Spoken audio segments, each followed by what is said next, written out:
Chapter 192. You're not me. You don't know how I feel. Tai Budian gritted her teeth. Although it was painful, as long as there was a breath, there was hope.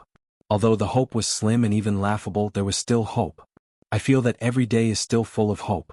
17,000 years ago, when we were still eating raw meat and drinking blood, the first emperor of the First Empire, the emperor of the Oracle Empire, was on the verge of death.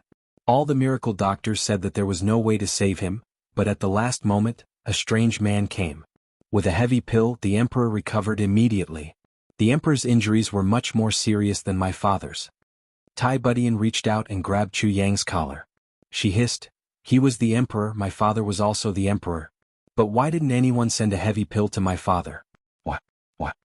Heavy pill. Chu Yang felt like his heart was hit hard by a big hammer. That's right. It's the heavy pill. The truth of this matter has always been buried. No one has dared to speak out. Only the ancient records of the royal family have recorded bits and pieces of it. But it's precisely because of the royal records that there are no mistakes. Tai Budian roared angrily. Why didn't it happen when it came to my father? Chu Yang was speechless. He didn't know that there was such a thing. A heavy pill had actually appeared 17,000 years ago. That was to say, there was once a Tribulation Sword Master 17,000 years ago. Only the Tribulation Sword Master could produce the heavy pill. Everyone knows that my father is better off dead than alive. But even if we don't talk about family ties, if we talk about the political situation, if I let my father die, am I still human? Who will fight for Iron Cloud? Because Iron Cloud has such a heartless emperor. Who will be willing to fight for him? What conscience does a person who doesn't even care about his own father have? What right does he have to make others risk their lives for him? I don't want to think about this. It's too cruel. But I can't not think about it. Do you think that I, Tai Budian, want to be the emperor? Do you think that I really care about the throne? Do you think I really don't care about the world and the lives of the soldiers? Tai Budian glared at Chu Yang furiously. You were born in the wilderness. How much do you know about such politics? You only know what you should and shouldn't. But do you know that there is a clear line between what should and shouldn't? Tai Budian roared, everything that seems to be a golden rule to all of you is a grave mistake when it's me who's doing it. As the emperor, millions of people are watching me. What do I have to do? I also want to ignore everything and just go to sleep, but I can't. I also want to work when the sun rises and rest when the sun sets. You know, that kind of civilian life is my dream. But I will never be able to get it. Even if Iron Cloud Nation is destroyed, I will not have it. Do you understand? Tai Budian said heavily, I'm very tired. I'm tired to death every day. But when I think about it, my imperial father is lying there. My imperial father is still there. He is still looking at me, looking at his son working hard for Iron Cloud Nation. I don't feel tired. Do you understand this feeling? Father Emperor's birth. Well, from a small point of view, I lost my father. But from a large point of view, it concerns the life and death of millions of people within 13 million li of Iron Cloud. Tai Buqian's voice slowly lowered. And now, the disappearance of Divine Dr. Du has caused my imperial father to lose all hope. I also don't want Divine Dr. Du to go missing, and I also don't want anything to happen to the emperor. Chu Yang slowly poured himself a cup of wine and said, but there is one thing that as the emperor, as the actual emperor, even if it is cruel, you have to see clearly. This matter for Iron Cloud is beneficial and not harmful. That's right. Tai Buqian's voice was very cold. For a long time I, the Emperor of Iron Cloud, have exercised my authority as the Emperor, but it has always been wrong. One country having two emperors is also a big taboo. With my imperial father gone, for Iron Cloud's imperial court, whether it's the military or the government, whether it's those who originally opposed me or those who agreed with me, they have to take a step further. For Iron Cloud, this is indeed beneficial and not harmful. Especially in such an intricate and complicated situation where the country could be destroyed at any moment. Such a situation is indeed a good thing. Tai Budian smiled coldly. But who would have thought that this is how I feel? Have you thought about it? Tai Budian went straight to the point. Have you thought about it? Chu Yang was dejected and speechless. I'm not the kind of ambitious and ruthless person who has too much power, Tai Budian said quietly. He turned around, his thin shoulders trembling. At this moment, this Emperor Butian, who had always been wise and calm, actually looked so pitiful. I'm going to the palace. During this time, I'll have to trouble Minister Chu. Tai Budian took a deep breath and said, whether it's the compensation for the soldiers who died in battle, the search for spies, or the search for divine Dr. Du's whereabouts, I believe Minister Chu will do a good job. Tai Budian turned around and said softly, my father only has a few days left. No matter what, I will take care of him. Even if the country is destroyed because of this, I will not hesitate. After he finished speaking, he quickly walked out. When he reached the door, he stopped and said softly, Chu Yang, if Du Shiqing is not found, I will hate you. I will hate you for a lifetime. Tai Budian was not stupid. Du Shiqing walked out of Chu Yang's place and then disappeared. How could he not be suspicious? But he said, I hate you, and not, I will kill you. This was somewhat thought-provoking. After he finished speaking, Tai Butian's figure disappeared from the door. Chu Yang stood at the door in a daze looking outside. If someone could see his face behind the mask, they would be able to see that there was a fierce struggle on his face. Right now, Tai Shiqing's life was worse than death. Dying a bit earlier was a kind of relief for him. Moreover, it was a kind of favor.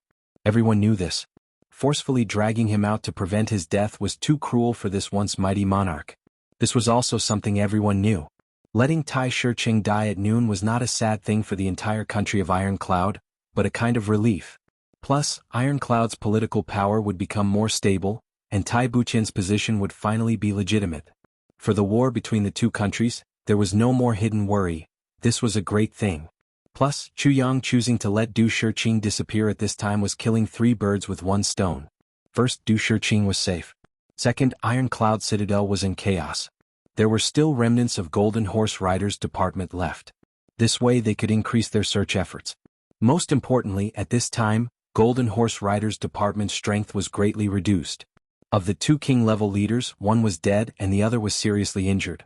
The 3 command horse riders were all dead. Golden Horse Riders Department's power in Iron Cloud was weakened to the lowest point in history. Plus, it had not been long since Tang Xansheng and the other spies were caught. Golden Horse Riders Department did not have enough time to reorganize. Tai Shiqing's death at this time was definitely outside of Di Wuqingrou's expectations. In Chu Yang's opinion, Di Wuqingrou might not even have enough time to react. This was because the people of Golden Horse Riders Department and Iron Cloud Citadel would not dare to contact Great Zhao. Like this, Di Wuqingrou's eyes were closed. As long as he did not know, or if he knew too late, then he would be able to smoothly pass through the chaos caused by Tai Shiqing's death in his previous life.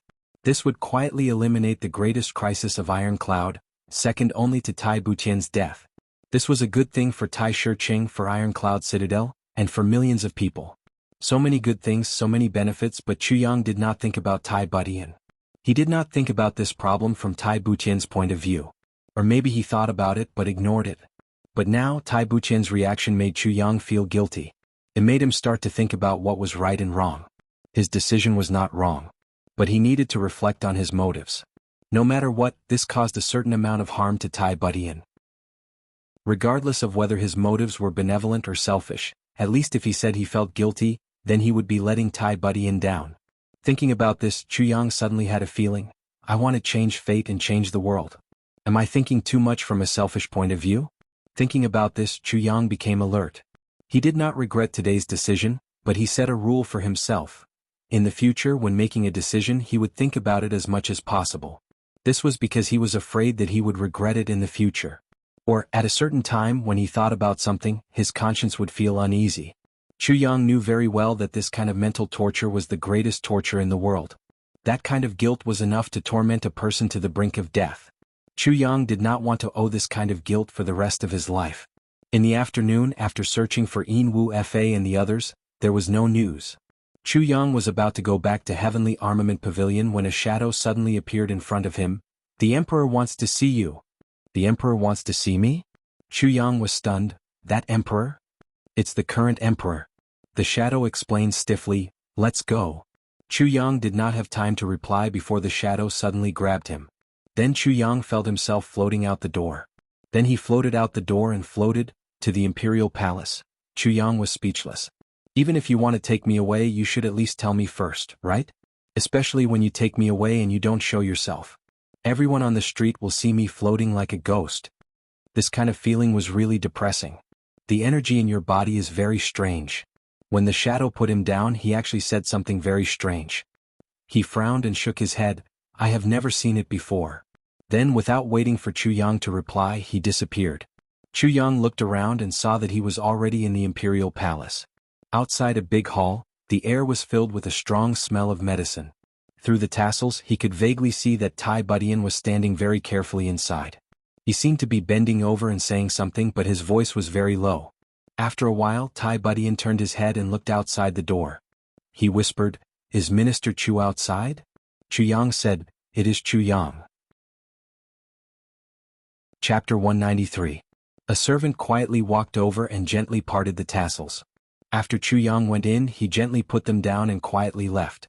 From beginning to end he did not make a single sound. Chu Yang went in and was stunned. In front of him there was a soft chair. On top of it there was a person leaning against it. Calling it a person was a bit of a stretch. It would be better to call it a skeleton. This person's entire body, excluding the bones, did not weigh more than half a pound. It could be said that it was a layer of wrinkled human skin stuck on top of a skeleton. On his face, there was not the slightest trace of blood. The only thing that had a bit of light was a pair of muddy eyes that were still flashing with the light of life. It was only when he opened his eyes that people could feel that he was still alive. There was a dark aura that belonged to the dead faintly emitted from this person who was still alive. He was wearing a bright yellow robe. This kind of noble robe could not hide the aura of this person. At this moment, his eyes were trying hard to look at Chu Yang. Chu Yang couldn't imagine how a person whose body had already reached such a level could sit up, even though he was just lying down. "You are Chu Yang?" This person's voice was very low. If one was not careful, one would not be able to hear it.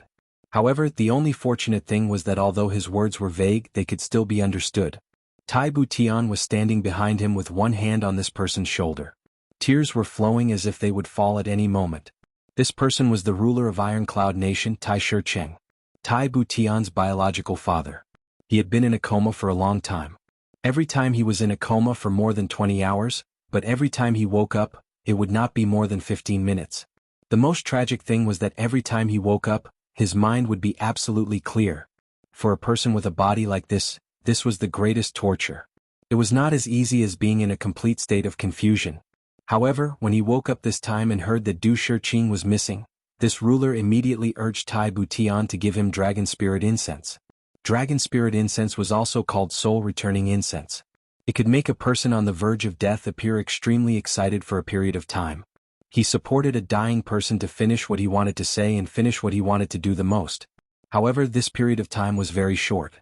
Once this period of time passed, the soul flame would be completely extinguished. He was completely dead. "Yes," Chu Yang replied softly. He really didn't dare to speak forcefully. No matter how strong this monarch was, it felt as if he wouldn't be able to withstand the vibrations in the air. And no need to be so polite. Tai Shicheng's eyes moved slightly. "Come closer, let me take a look.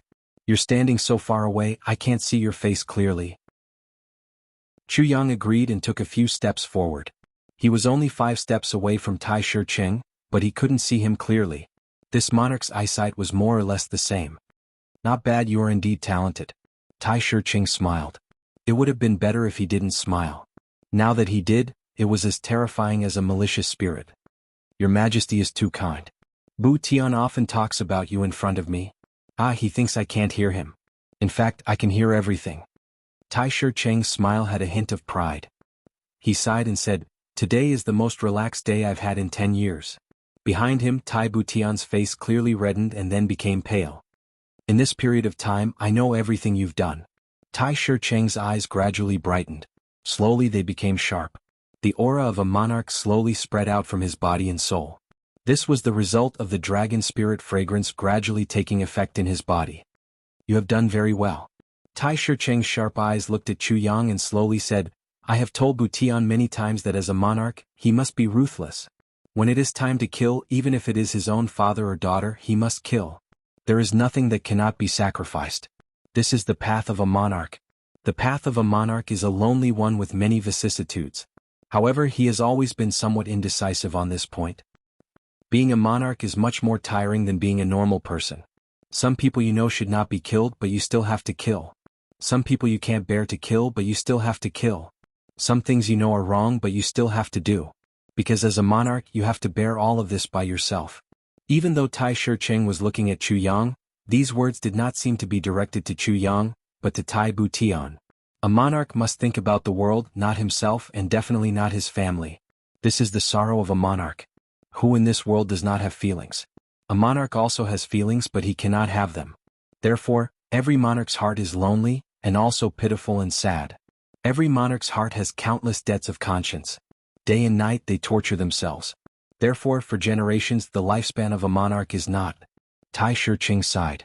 It was not known what he was thinking, but his eyes flashed with extreme regret and sorrow. Chu Yang did not know what to say to this dying monarch. He could only remain silent and not say a word. I ascended the throne at the age of 18. In a few years I trained my soldiers and trained my horses. Looking at all the heroes in the world, no one could compare. This was the result of conquering the south and conquering the north. Just the sight of the wind swept away by the iron hooves.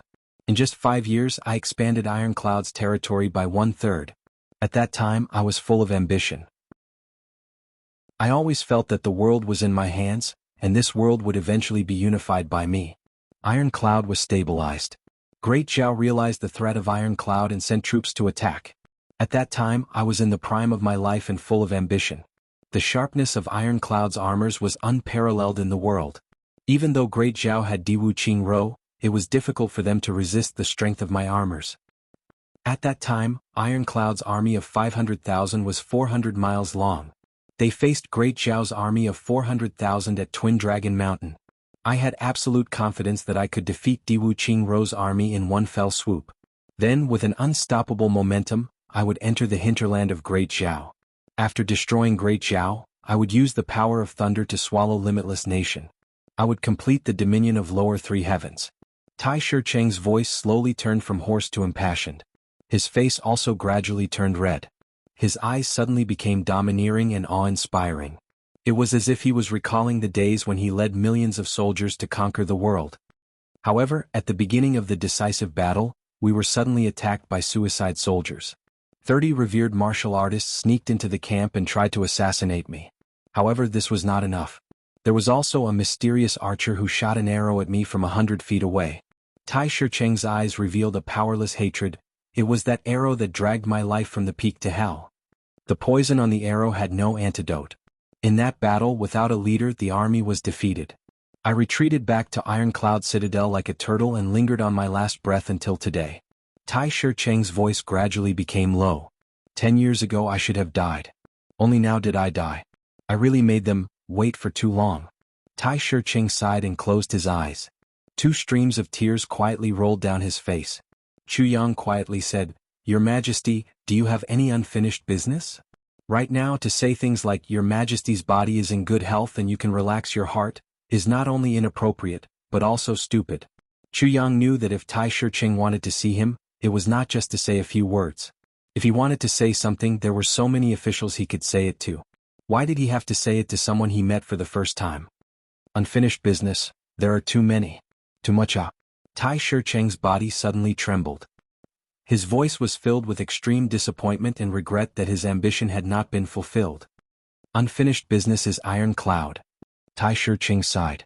Tai Shicheng sighed and suddenly asked, "Minister Chu, as a dying man, I ask you to stay in Ironclad.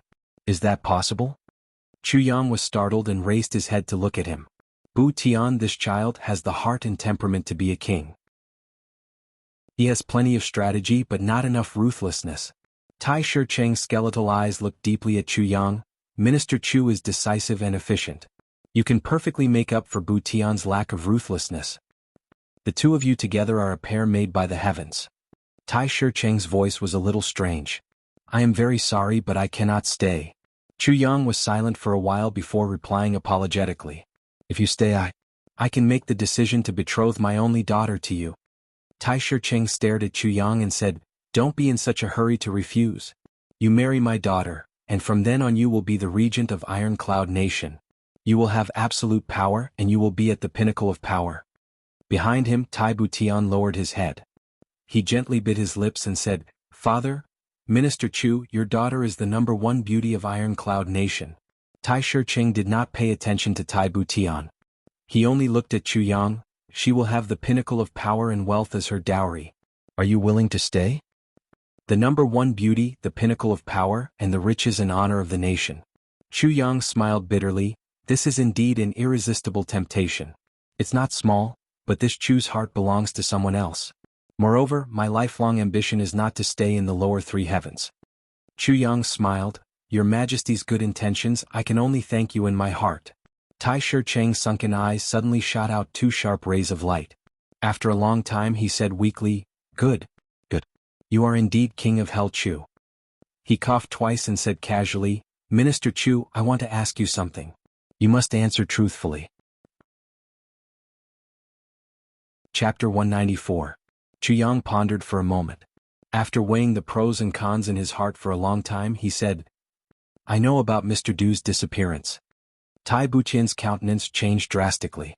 He had already had this guess and premonition in his heart a long time ago.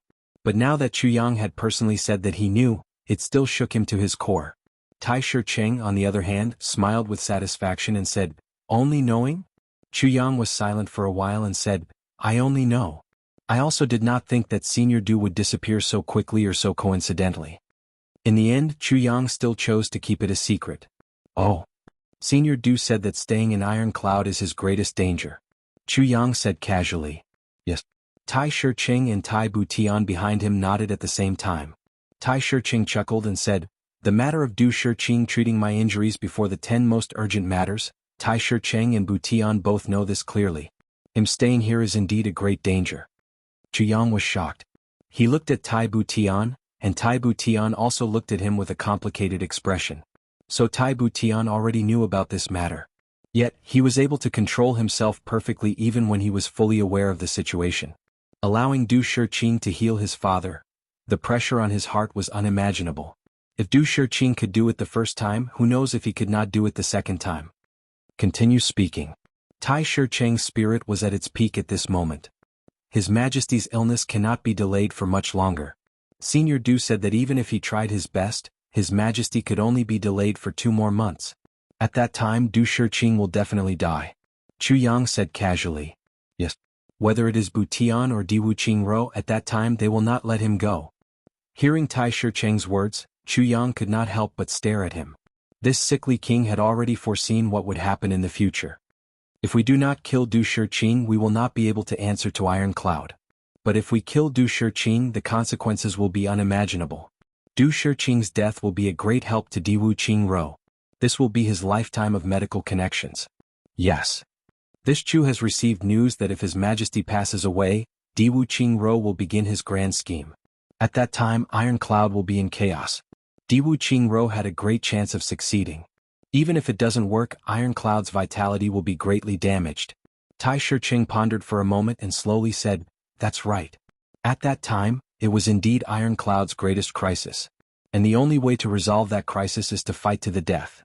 But I've told Bu-Tian many times, but he turned a deaf ear. Mr. Dean's disappearance has caught everyone off guard.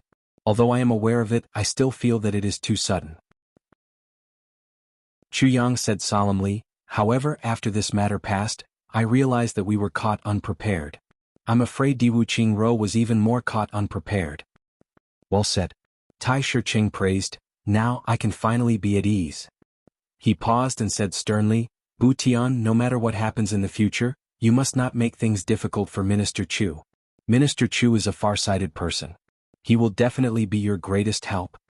Tai Bu-Tian sadly closed his eyes. After a long time he softly agreed.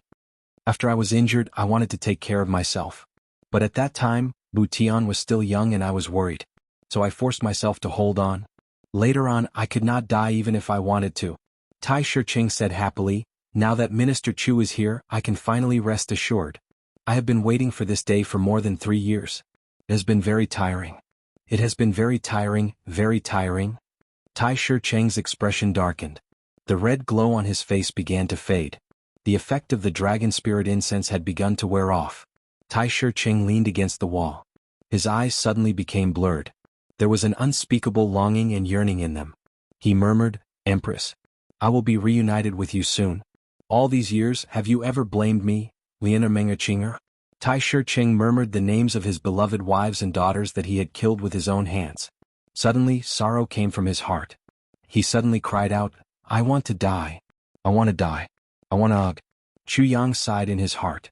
As a king, everyone saw his honor and glory, but who knew how much a king had to endure? The pain of this king in front of him was something that normal people would not even dare to imagine. If there is an afterlife. The light in Tai Shi-Cheng's eyes became dimmer and dimmer.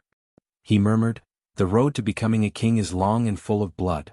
The country is always in my heart, but I have no choice but to sweep away my tears with a butcher's knife. My beloved wives and daughters are wronged souls. In this life I do not go far on the road to the underworld. In the next life I will abandon my roots. I will not go far." Ah. Tai Shi-Cheng smiled weakly and said, "Love to rise, but don't rise." His eyes suddenly emitted a very bright light. He was happy and elated. It was as if he could see his beloved on the road to the underworld, waiting to be reunited with him. Then the light in his eyes suddenly went out. This king was still in his original position, but there was no longer any life in his body. The ruler of Ironcloud Nation Tai Shi-Cheng died today. Imperial Father. Don't leave me behind. Tai Butian let out a shrill cry, her eyes suddenly widening in despair. She hugged Tai Shi-Cheng's thin body tightly and used her face to rub desperately against her father's face, as if she wanted to pass the warmth of her body to her father. Then he suddenly spat out a mouthful of blood and softly fell down. His eyes were closed and he was unconscious. Chu Yang sighed. Chu Yang sighed sadly.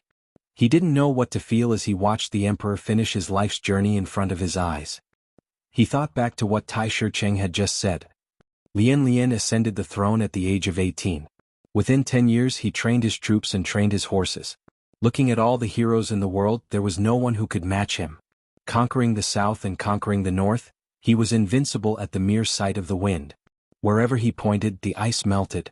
In just 5 years he expanded Ironcloud's territory by a third. At that time, Lian Lian was full of ambition. He always felt that the world was in my hands, and the world would eventually be unified by me. Wherever he pointed, he was invincible at the mere sight of the wind. Wherever he pointed, the ice melted. How majestic was this? How domineering was this? Looking at the body in front of him now, so thin that only his bones were left. Such a strong contrast made one's heart ache. The deepest pain in this king's heart was probably that he killed his own empress and his own daughter with his own hands. Even in death he still could not forget. But at that time, why did he act so viciously? This reason even in death he did not say. If this was a secret, then Tai Shi-Cheng had undoubtedly brought this secret to his grave. In this life he did not go far on the road to the underworld. In the next life he would abandon his roots of riches and honor. He would not step on the rainbow-colored path of the cold sky. He would live a carefree life in the mountains and rivers. A king before he died left behind these words, "I will live a carefree life in the mountains and rivers." This made one sigh even more deeply. This throne, who knows how many people in the world dreamed of sitting on it? But the one who actually sat on it left behind such sentiments and wishes before he died. Wasn't this a huge irony? This king, when he was on the verge of death, did not summon his ministers to carry out the matter of entrusting his children to Tai Butian. It was obvious that he was very confident in Tai Butian. Furthermore, by not doing so, he had also given Tai Butian an extremely clear hint. In the future, it will be your world. Chu Yang quietly retreated. Along the way he did not let anyone stop him. He knew that Tai Butian urgently needed someone to accompany him, but this person could not be him. Tai Butian hated him too much right now. He could only wait until he had endured this period of pain. But no matter what, Tai Shi-Cheng had died at this time, half a year earlier than in his previous life. Moreover, the harsh winter was about to arrive. The border would be stable for a period of time. In this kind of weather, Diwu Qingro would not have the time to do anything. This meant that Ironcloud's biggest crisis had quietly passed. But walking on the road, Chu Yang felt as if his heart was filled with lead. He did not feel the slightest bit of joy. Walking out of the palace, Chu Yang's heart was heavy. Suddenly he felt a chill on his face. It's snowing. Snowing. Somewhere there was a cry of surprise. Chu Yang looked up and saw the fluttering snowflakes gently falling down. In an instant the whole world became misty. Right now, late autumn had just passed and it was only the beginning of winter. Ironcloud Citadel's first snow had already fallen so early. Chu Yang walked quietly on the road. His body slowly turned snow-white, and the ground was also covered in a layer of white. The snowflakes that fell first quickly melted, but the snowflakes that fell later also scrambled to cover the traces of melting. Slowly the ground became silvery white. Within half an hour, heaven and earth became covered in a layer of silver. Chu Yang breathed in the cold air. He felt his almost frozen thoughts become active in an instant. He turned back to look at the majestic imperial city. It stood quietly in the white snow. He was speechless. It was as if they were silently mourning the passing of a king. No matter what, today we have finally entered a new era, Jianghu thought to himself. Then he took large strides and walked toward Heavenly Armament Pavilion. Heavy snow. Chu Yang's thoughts became clear. It was as if his heart was following the fluttering snowflakes and melting into the endless sky. Creaking sounds came from under his feet. Chu Yang suddenly remembered. In his previous life, Jianghu used to love snow the most. Every time it snowed, she would always quietly stand in the snow with an umbrella in her red dress. At that time, it was the most peaceful and beautiful memory in Chu Yang's heart. That kind of elegance, that kind of beauty, every time Chu Yang thought about it, his heart trembled. Jianghu, what are you doing right now? Chu Yang's figure finally disappeared into the wind and snow. Even though Tai Shi-Cheng had been bedridden for many years and the people of Iron Cloud were already prepared for his death still shook Iron Cloud. Chapter 195. The three armies were led by three famous generals. Shenwei General Lu Jian led 80,000 troops to attack from the left. Tianwei General Yang Lai led 80,000 troops to attack from the right. Valiant Bravery General Chen Yu who led 100,000 troops to attack from the left. Three armies, three famous generals, a total of 240,000 troops. Great Zhao's military operation this time could be said to be huge. Plus it was early winter and the weather was cold. Great Zhao's operation could be said to be crazy. Iron Cloud's Gold Star Citadel and Hengyun Pass were in a state of emergency. War reports were constantly coming in. But this time, because of the death of Tai Shi-Cheng, Iron Cloud was in mourning. Great Zhao's military operation ignited a war craze in Iron Cloud Nation. The people's desire to fight was unprecedentedly strong. Tai Long-Cheng was guarding the border and could not come back to attend the funeral. Under the great pressure of Great Zhao, he was busy mobilizing his troops. Iron Cloud Citadel welcomed the funeral of the monarch, Tai Shi-Cheng. Qingyun, he had a feeling. At the end of the road there is a light at the end of the tunnel.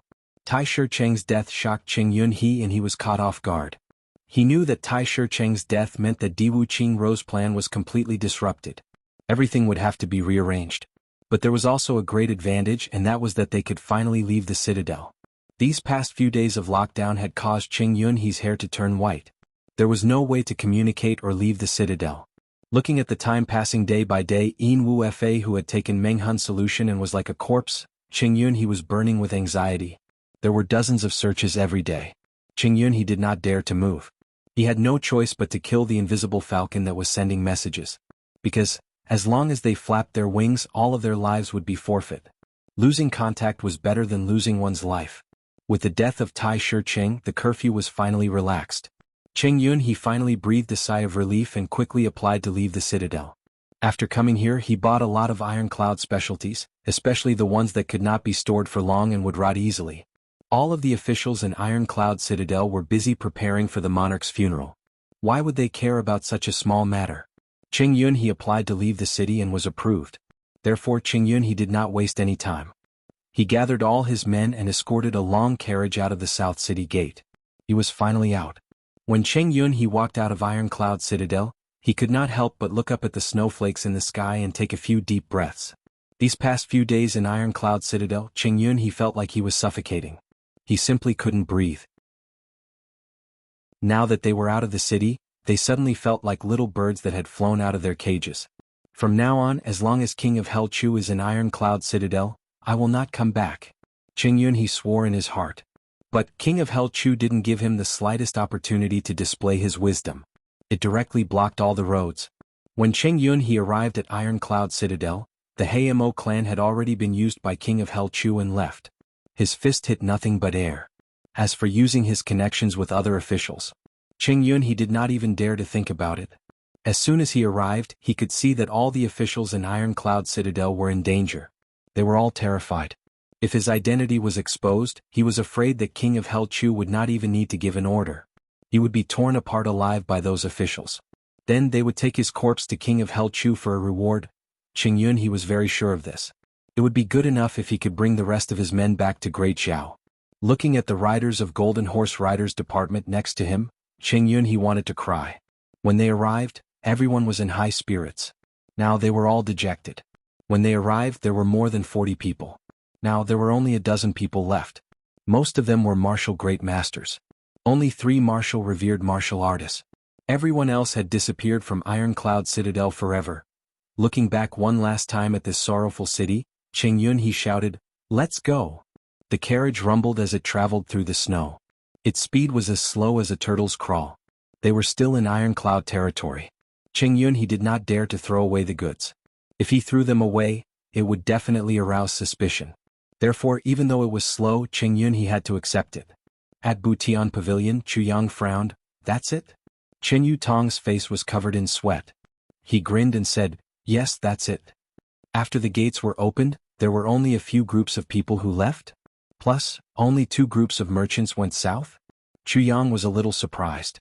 How could there be so few? During this time many people must have gone crazy. There should not be so few. There are still many people waiting to leave. However, they are all from our country. Since they are in Ironcloud Citadel, they naturally want to attend His Majesty's funeral. Chen Yu Tong carefully explained. That makes sense. Chu Yang nodded. It's about time.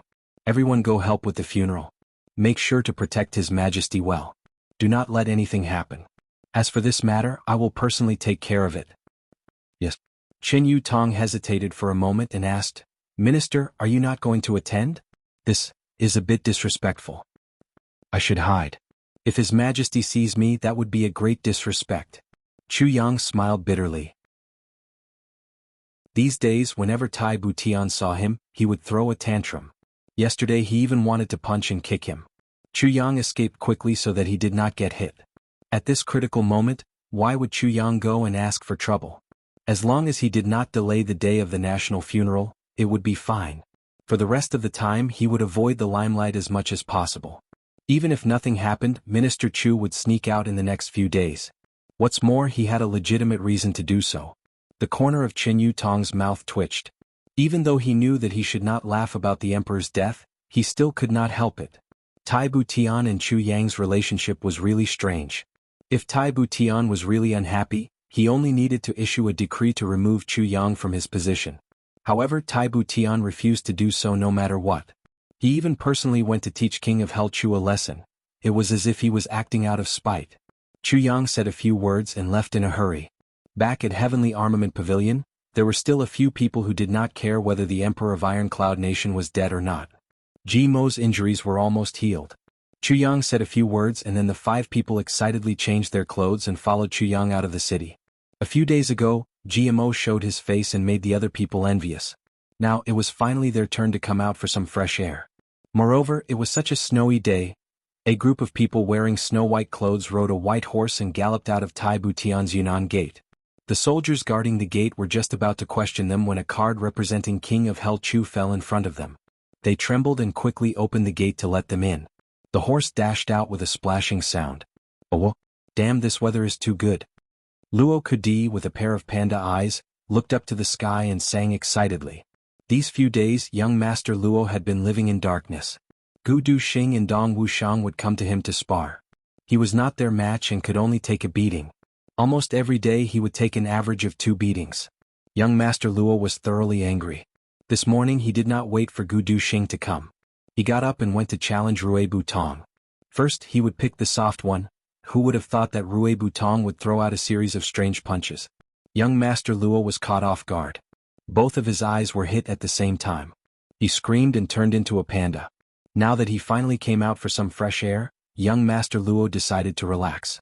At the same time he swore in his heart, "Wait until I master my martial arts, the first person I will take revenge on is Gu Du Xing. I will beat him 10 times a day. No, 20 times. The second was of course Chu Yang. Because Rui Butong's strange punches were actually taught by Chu Yang. This was simply unbearable. The third was of course Dong Wushang. Young Master Luo was gnashing his teeth every day. Every night, he would sleep with his sore bones and a belly full of fantasies. If this person did not have the ability to fantasize, then he really would not be able to live through this day. GMO and the others all laughed. Even Gu Du Xing and Dong Wushang, the 2 famous cold-faced people, laughed heartily. It had to be said that these guys fought together every day. Although there were bruises on their faces every day, the relationship between them was getting deeper and deeper. Men and horses in the wind and snow, followed the marks on the ground that had not yet disappeared. They chased all the way without any concealment. Chuyang was very confident. Although the people he brought were all martial great masters, each of them represented the supreme martial arts of a big aristocratic family. In terms of fighting power, they were not weaker than ordinary revered martial artists. Even if a second or third grade revered martial artist fought with them, they were still very confident. The experts of Golden Horse Riders Department were almost all eliminated. Even if they met face to face, Chuyang was not afraid. Not to mention he still had the Calamity Sword in his hand. Therefore, Chuyang was very confident and boldly chased after them. Sections of the journey were left behind. After running for 30 to 40 miles, they saw a long line of horses in front of them, moving quickly in the snow. Gu Duxing snorted coldly. He waved his hand and said, "Luo Kadi, go." "Why me?" Luo Kadi said discontentedly, "There are so many people idle." "You want me to go?" Dong Wuxiang turned his head. His eyes were very dangerous. No. Luo Kadi stuttered. "Then you want me to go?" GMO asked very fiercely. "Anyway, I'm not going." Rui Badong raised his nose. "Do you want me to go by myself?" Gu Duxing looked at Luo Kadi majestically. "Or let boss go. You dare to say this?" Luo Kadi glared. He was speechless. After a while he said dejectedly, "I'll go." For a moment he hung his head dejectedly. His high spirits just now had flown away. Since he had no choice, young Master Luo was very angry. However, the target of his anger was the long line of carriages in front of them. "It's all because of you. I have no choice but to lose face. You have to pay the price." His legs squeezing the white horse, Luo Kadi rushed out like a gust of wind. He shouted impatiently all the way, "Giddy! Giddy! Giddy! Giddy! Giddy!" He rushed to the front of the group of horses and turned his horse around. Then, with a wave of his hand, a large tree by the roadside fell down with a loud boom, blocking the road. Then he turned his horse around and rode on it. Then he waved his hand and a silver light flashed. Chapter 196. It's getting more and more alike. Even this demeanor is similar. The black-clothed man sighed. He turned around and walked 2 steps. Then he suddenly raised his hand, and a wisp of purple light flew towards Chuyang. He said, "You can keep this thing. It can be considered a small gift from me to you." After walking a few steps, he turned back and looked at Chuyang's face. He shook his head and sighed. Finally, he stomped his foot and flew up into the sky. He disappeared in a flash and said, "Goodbye, little one." Suddenly he disappeared without a trace. Far away, an ethereal voice echoed between heaven and earth. "Going through 1,000 mountains without giving up, where can I ask for the regrets of my life? Endless road, autumn every year, drunk every day, unable to quench my sorrows?" The voice was bleak and there was a faint sense of misery. It echoed in the snow for a long time. Chuyang looked blankly in the direction where he disappeared. He didn't know why, but he actually felt sad. It was as if his entire state of mind was like this snowy weather. It became confused, ethereal, and unreal. He opened his palm and looked. A purple jade pendant lay quietly in his hand, emitting a sparkling light. It was just a pure purple crystal. There were no words engraved on it. He sighed and kept the jade pendant. A question lingered in his heart. Who is this person? "Boss, are you okay?" Gu Duxing and the others immediately ran over and asked with concern. "I'm fine." Chuyang forced a smile and said, "Let's go back." He didn't know why, but Chuyang suddenly felt very depressed. He silently mounted his horse and waved his hand. The strong horse neighed and galloped into the snow. Gu Duxing and the others looked at each other and saw the worry in each other's eyes. Without further delay, the 5 of them mounted their horses at the same time and chased in the direction Chuyang left. The horse galloped and disappeared in a flash. The snow fluttered and fell densely. Not long after, it covered the traces of Chuyang and the others. The entire ground was white and flat. It was impossible to see where someone had walked and where the road originally was. A long time after Chuyang and the others left, the man in green was flying all the way. He was like a ray of light in the snow, constantly flashing and disappearing. He had already gone a long way. Suddenly, he stopped abruptly and muttered, "Something is still not right." He stood in the snow and thought carefully. Suddenly, he slapped his forehead and muttered, "You really have a pig's head. How could a mere martial master like him dare to carry such a precious item with him? If he doesn't have it on him, does that mean he really doesn't have it?" She sighed in annoyance and muttered to herself, When I asked his father, this little brat said, "My father? He died a long time ago." This was very strange. Why was there so much resentment? If what he said is true, the son of a hunter, then it's even more impossible. After thinking for a while, he said, "I'd better go back and take a look." Thinking of this, he turned around and flew towards the direction where he had met Chu Yang. But at this time, Chu Yang had already left for a long time. Standing at the place where he had spoken with Chu Yang, the man in blue looked around. However, all traces of their conversation were covered by the heavy snow, and nothing could be seen. "Little brat, you're walking really fast." The man in green snorted and revealed a proud smile. He said, "Don't tell me that jade pendant was given to you for free?" Closing his eyes, he activated his divine power and carefully sensed it. It turned out that he had left a trace of his energy in that jade pendant. This way, no matter where the jade pendant was, as long as it was not more than 300 miles away, he could sense the location of the jade pendant once he activated his energy. All these years, in order to find people, he had given out hundreds of such jade pendants. Although they all ended in disappointment, this method of finding people had never failed. After a while, the man in blue opened his eyes. Strange. Even if he was riding a horse, he should have only traveled a few dozen miles. Why can't I sense him at all? It turned out that the energy of the jade pendant had completely disappeared, as if it had never existed in this world. Strange. What's going on? The man in blue slowly paced around here. His face was filled with worry. It was like finding a needle in a haystack. Where should he go to find him? I'll look for him for a few more days. If I still can't find him, I'll go back and tell my family. The man in blue scratched his head. He had given out hundreds of jade pendants. Because of this, his family had mobilized hundreds of people. Every time they were disappointed, he would be punished. It was a bit chilling. Motherfucker. He really is a little devil who torments people. Thinking back and forth, the man in blue looked up to the sky and sighed. He could not help but feel a bit angry. He cursed, "Motherfucker, you lost a baby less than a month old, yet you let old he come and find him. Motherfucker, how many people are there in heavenly layer? Isn't this like finding a needle in a haystack? You can't find him, yet you take it out on me every time. Is there any justice in this world?" After sighing for a while, he finally stomped his feet and disappeared with a gloomy face. At this time, Chu Yang had already returned to Iron Cloud Citadel.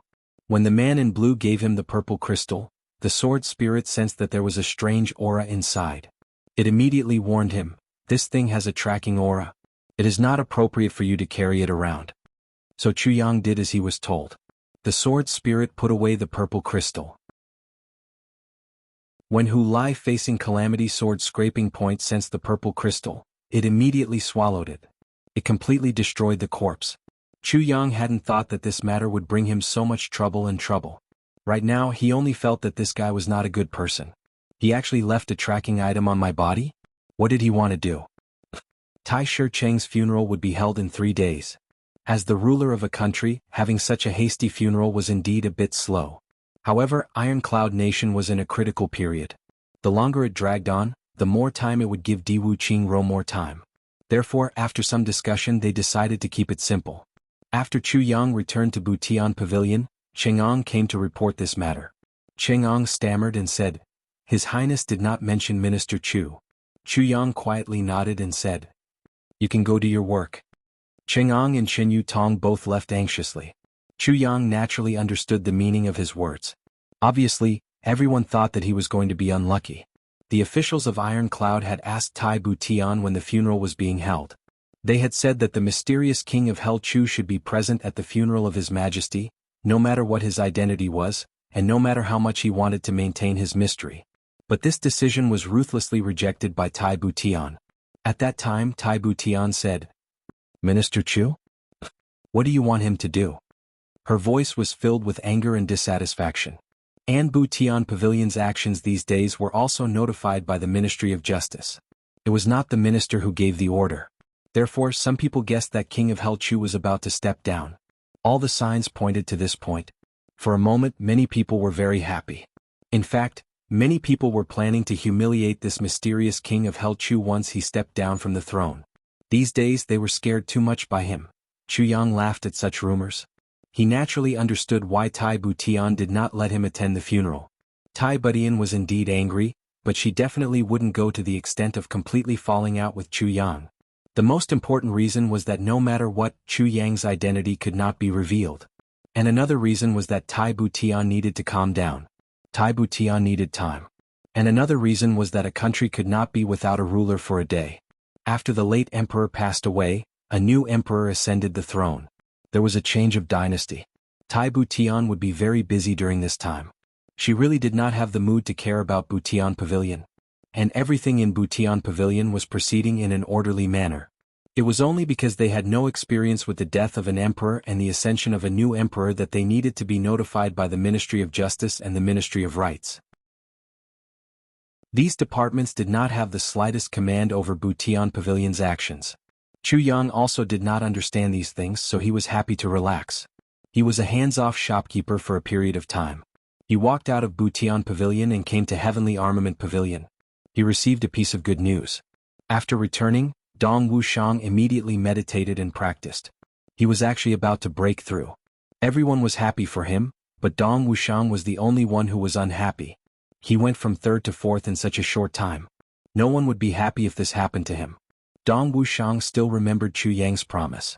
When he saw Chu Yang return, he asked excitedly, "Boss, I remember you once said that as long as I break through this month, you will give me a saber." Chu Yang nodded. Seeing his anxious face, he could not help but laugh. "What? Can't wait?"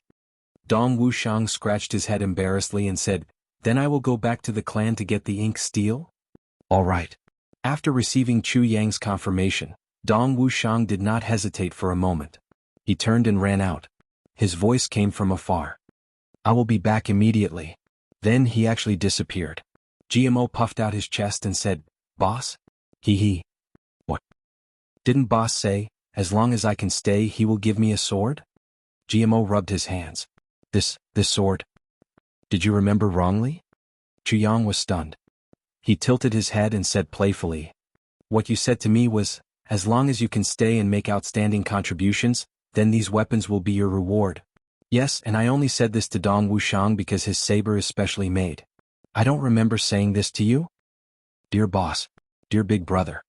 GMO was so anxious that his eyebrows fluttered in disarray. His face turned red. "Big brother?" He pitifully grabbed Chu Yang's hand and shook it back and forth. He looked like a child who was asking for candy from an adult. "My lifelong wish is to obtain such a sword. Ah. Old man, please help me. Just think of it as doing a good deed. Just think of it as doing a good deed. Just think of it as..."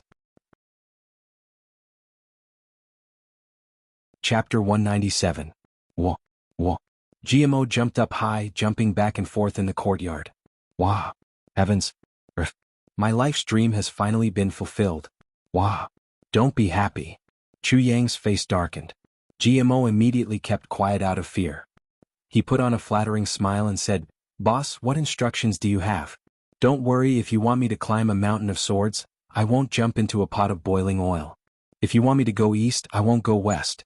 If you want me to stink Gudu Xing, I won't trample on Luo Kadi." This sentence attracted the two people's eyes and cold snorts. "You want a long sword? Or a short sword? There is only one long sword and one short sword." As soon as this sentence came out, Luo Kadi became anxious. He hurriedly raised his hand and shouted, "Boss, I want a short sword." Luo Kadi's martial arts belonged to the light category. A long sword was not suitable for him. He had been drooling over that short sword for a long time. "Get lost. You broke through?" GMO shouted angrily. After thinking for a long time he said, "I want a long sword." Luo Kadi relaxed. His eyes flashed with a trace of gratitude. "Are you sure?" Chu Yang asked seriously. "I'm sure." GMO nodded vigorously. GMO was different from Luo Kadi. GMO's G-clan's martial arts were suitable for both long and short swords. A short sword had its uses and a long sword had its strengths. However, in terms of concealment, a short sword was easier to carry. It was also more unexpected. But now that he knew that Luo Kadi liked a short sword, although GMO scolded him on the surface, he had already decided to leave the short sword for Luo Kadi. He wanted to leave a suitable weapon for his brother. Good. Chu Yang's eyes showed a look of appreciation. How could he not see that GMO actually wanted a short sword? But for GMO to make such a sacrifice, Chu Yang was still very gratified. The word brother had finally left a deep impression in the hearts of these three heavens debauches. "Mem, I agree." Chu Yang nodded. "The sword is with Gudu Xing." You can ask Gu Duxing to give it to you. The corners of Ji Mo's mouth twitched. He was dumbfounded. He hadn't forgotten that just now, in order to get the sword, he had expressed his loyalty to Boss by flattering him and saying that he would humiliate Gu Duxing. But now, in the blink of an eye, karma had come. With a bitter face, he turned his head to look at Gu Duxing, only to see second brother Gu looking at him with a cold face and a sneer at the corner of his mouth. He was looking at him with a playful expression. "Oh my Jishi, you want? Sword?" GMO stupidly opened his mouth. His face was full of regret. "Second brother. Dear second brother. My living immortal." GMO hurriedly rushed to Gu Duxing's side and did his best to flatter him. Gu Duxing turned around and looked up at the sky. GMO turned in front of Gu Duxing with a whoosh. "Second brother, wow." Gu Duxing turned around again. GMO paced back and forth for a while. But he was at his wit's end. He anxiously scratched his head and started to sweat profusely. My neck is so sore."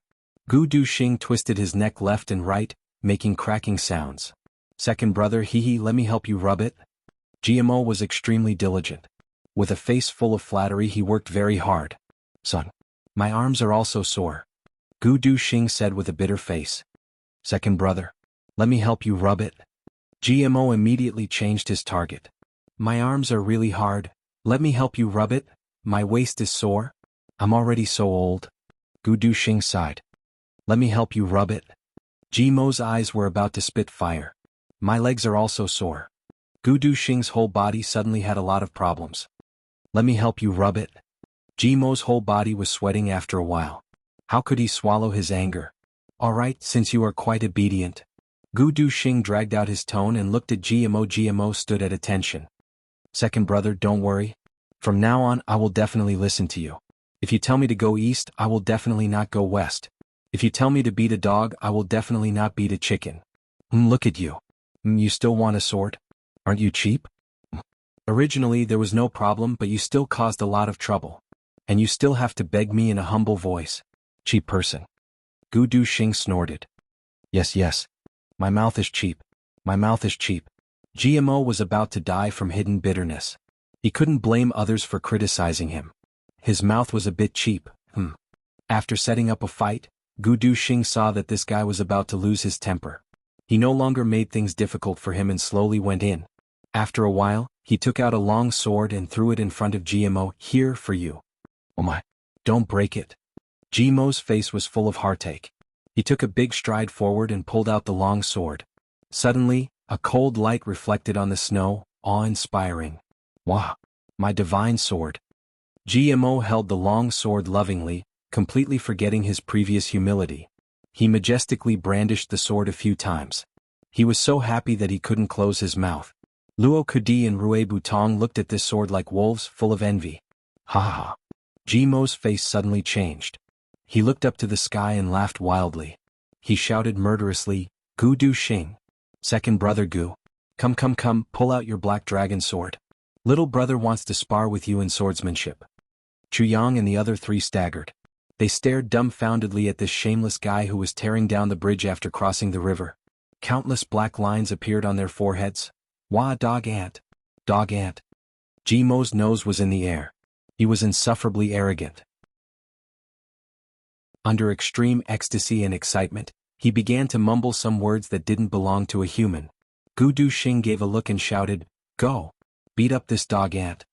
With a whistling sound, the three of them gritted their teeth and bared their fangs and brandished their claws at the same time. They didn't look at the long sword in GMO's hand. They simply pinned this guy to the ground and punched him. GMO was caught off guard. His entire body fell flat on the ground and was firmly pressed into the snow. Gu Duxing rode on his neck. His 2 feet stepped on GMO's elbows neither lightly nor heavily. A pair of fists fell down like raindrops. Whoa. Goose nourishes liver, I don't dare. GMO's mouth was deeply blocked under the snow. He let out muffled screams and begs for mercy. His 2 legs twitched and twitched. After a long while, Chuyang stopped them. He restrained his laughter and pulled GMO out of the snow. GMO looked like a sesame seed cake. GMO roared angrily and was about to fight. "Okay, everyone, let's talk about the man in green we met today." Chuyang's face was very serious. "In your opinion, what is this person's level?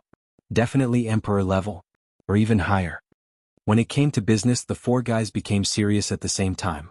Luo Kadi thought for a while and said with certainty, "Well, I think so too." Gu Duxing resumed his cold face and said, "And this person is very strange. He just showed his face and then left." His purpose? As he said this, Gu Duxing looked at Chu Yang. He knew that the reason why the man in green threw them out was to talk to Chu Yang alone. In other words, Chu Yang definitely knew that person's purpose. Chu Yang's face sank. Gu Duxing and the other two felt depressed. They couldn't help but look at each other and didn't continue this topic. "Is there such an expert in your clan?" Chu Yang asked. "No." Gu Duxing said very straightforwardly. If Gu clan had an emperor-level expert, Gu clan's position in the three heavens would be completely stabilized. Gu Miaoling's crime wouldn't be a big deal. Our Ji clan has two ancestors. Cough cough, their auras are similar to that person's. But they are not as scary as this person. GMO said hesitantly, "But this matter is a secret." "Well, our Luo clan also has two. But they are not as good as that person." Luo Kadi was very straightforward. He blinked and said, "This is also a secret." Gu Duxing and Chu Yang looked at each other. They both knew the situation of Gu clan. No wonder Gu clan was so angry when Gu Miaoling stole the elixir. It turned out that Gu clan's situation was really bad. Ji clan had an emperor-level expert, and Luo clan had an emperor-level expert. From this, it could be inferred that Hei Mo clan, Black Saber clan, Mo clan, and other similar clans must have emperor-level experts in secret. Otherwise, they wouldn't have maintained such a balance of power. But Gu clan, which was also a super clan, only had a peak king-level expert. Although they were only one step away from emperor level, this step was like 1,000 mountains and 10,000 rivers. This distance was huge. So, that black-clothed person shouldn't be from the three heavens? Chu Yang asked. Yes, if such a person was in the three heavens, he would have caused a huge commotion. He wouldn't be so unknown. The four nodded. If such a person appeared in the three heavens with their information network, they wouldn't have not heard of him. The four of them were very confident about this. That is the upper three seals. Chu Yang's eyes flashed with a complicated light. He raised his head and quietly looked at the white snow in the sky. His thoughts were far away and he didn't know where they had drifted to. Upper three heavens? The two people who created my life and gave birth to me, are they in the upper three heavens? Chu Yang's heart suddenly became furious. You are in the upper three heavens, but you threw me to the lower three heavens. Emperor-level experts, humph. If the upper three heavens searched the lower three heavens, how could they not find me? Why was there no news for 17 years? Gu Duxing and the others felt Chu Yang's abnormality and no longer spoke. After a long time, in order to break this awkward silence, GMO stretched his neck and smiled. After a while, I will go back. He paused and smiled. He scratched his head embarrassedly. The beginning of December is my birthday. Chapter 198. Haha. GMO did not catch the hidden meaning this time. His face was a little red as he said, the main thing is that I have to celebrate this birthday with my mother. I heard that in order to give birth to me, my mother had a serious illness. The four of them fell silent. When it came to the elders, especially a sacred word like mother, no one dared to joke. Parents were the most respectable people in this world. Those who were unfilial to their parents were also the targets of disdain by the world. Filial piety was the most important virtue. This was the bottom line of morality in this heavenly realm. Ah boss, when is your birthday? Su Butong chuckled and said, when the time comes, we must have a good time. Miao Butong's words directly touched the deepest pain in Chu Yang's heart. I don't know when my birthday is. Chu Yang's voice was very calm, but behind this calmness, there seemed to be a fierce storm brewing. The corners of his eyes twitched uncontrollably. His voice was a little hoarse as he said, I was picked up by my master. He was silent for a moment. He raised his face, letting his face welcome the cold snow in the sky. He said quietly, I also don't know who my father is, who my mother is. What is my surname, what is my name?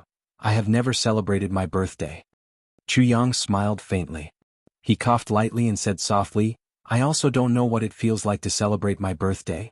And even more so, I don't know what it feels like to celebrate my mother's birthday.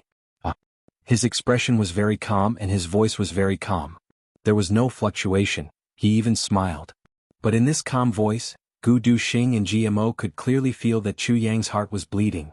It was as if his heart was splitting apart little by little. Boss. You still have us. Luo Kudi's heart warmed. He did not know why, but he actually had an impulse to cry. Su Butong, GMO and Gu Duxing also looked at Chu Yang with shining eyes. They said in unison, "Yes. You still have us." They did not expect Chu Yang's background to be so miserable. At this moment, their hearts suddenly became heavy. "Yes, I still have you." Chu Yang smiled and said, "I have always celebrated my birthday, but it's just one day." "No. Among us brothers besides you, our birthdays are also your birthdays." Gu Duxing said excitedly, "Then you can celebrate this birthday at least 5 times a year. 5 brothers will accompany you. No? Yes." Chu Yang smiled warmly and said, "There's another one. He's my junior martial brother. His name is very strange. He's called Tan Tan." Talk. The 4 of them were tongue-tied. They couldn't understand why someone in this world would choose such a name. The epiphany of the epiphyllum. Chu Yang smiled and said, "You guys don't know how interesting this little one is." He introduced Tan Tan to them while smiling. Then he said, "You guys will surely like him if you see him. Especially his character. He is super narcissistic to the point of scaring people." Haha.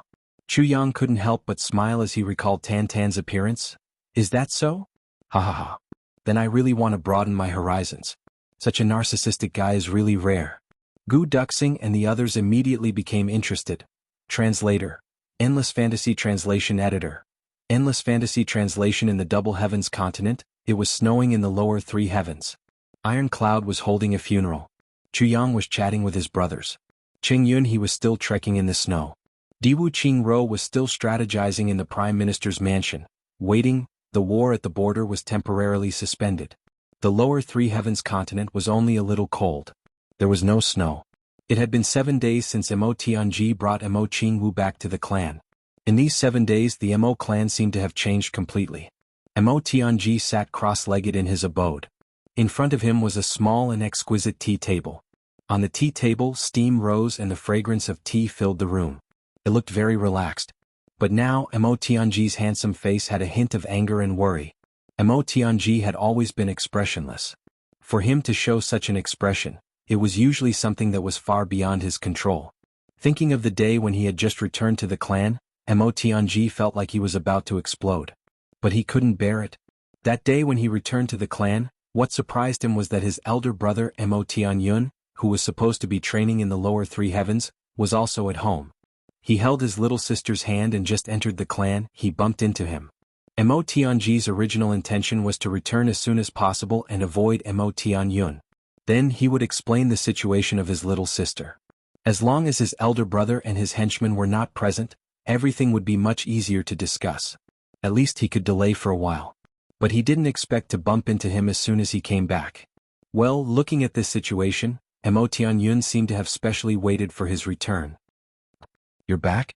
Mo Tianyun's mouth hooked up, revealing a bewitching smile. Compared to Mo Tianji's calmness, Mo Tianyun seemed a little gloomy and feminine. His eyes were slender and often squinted, shooting out chilling rays of light.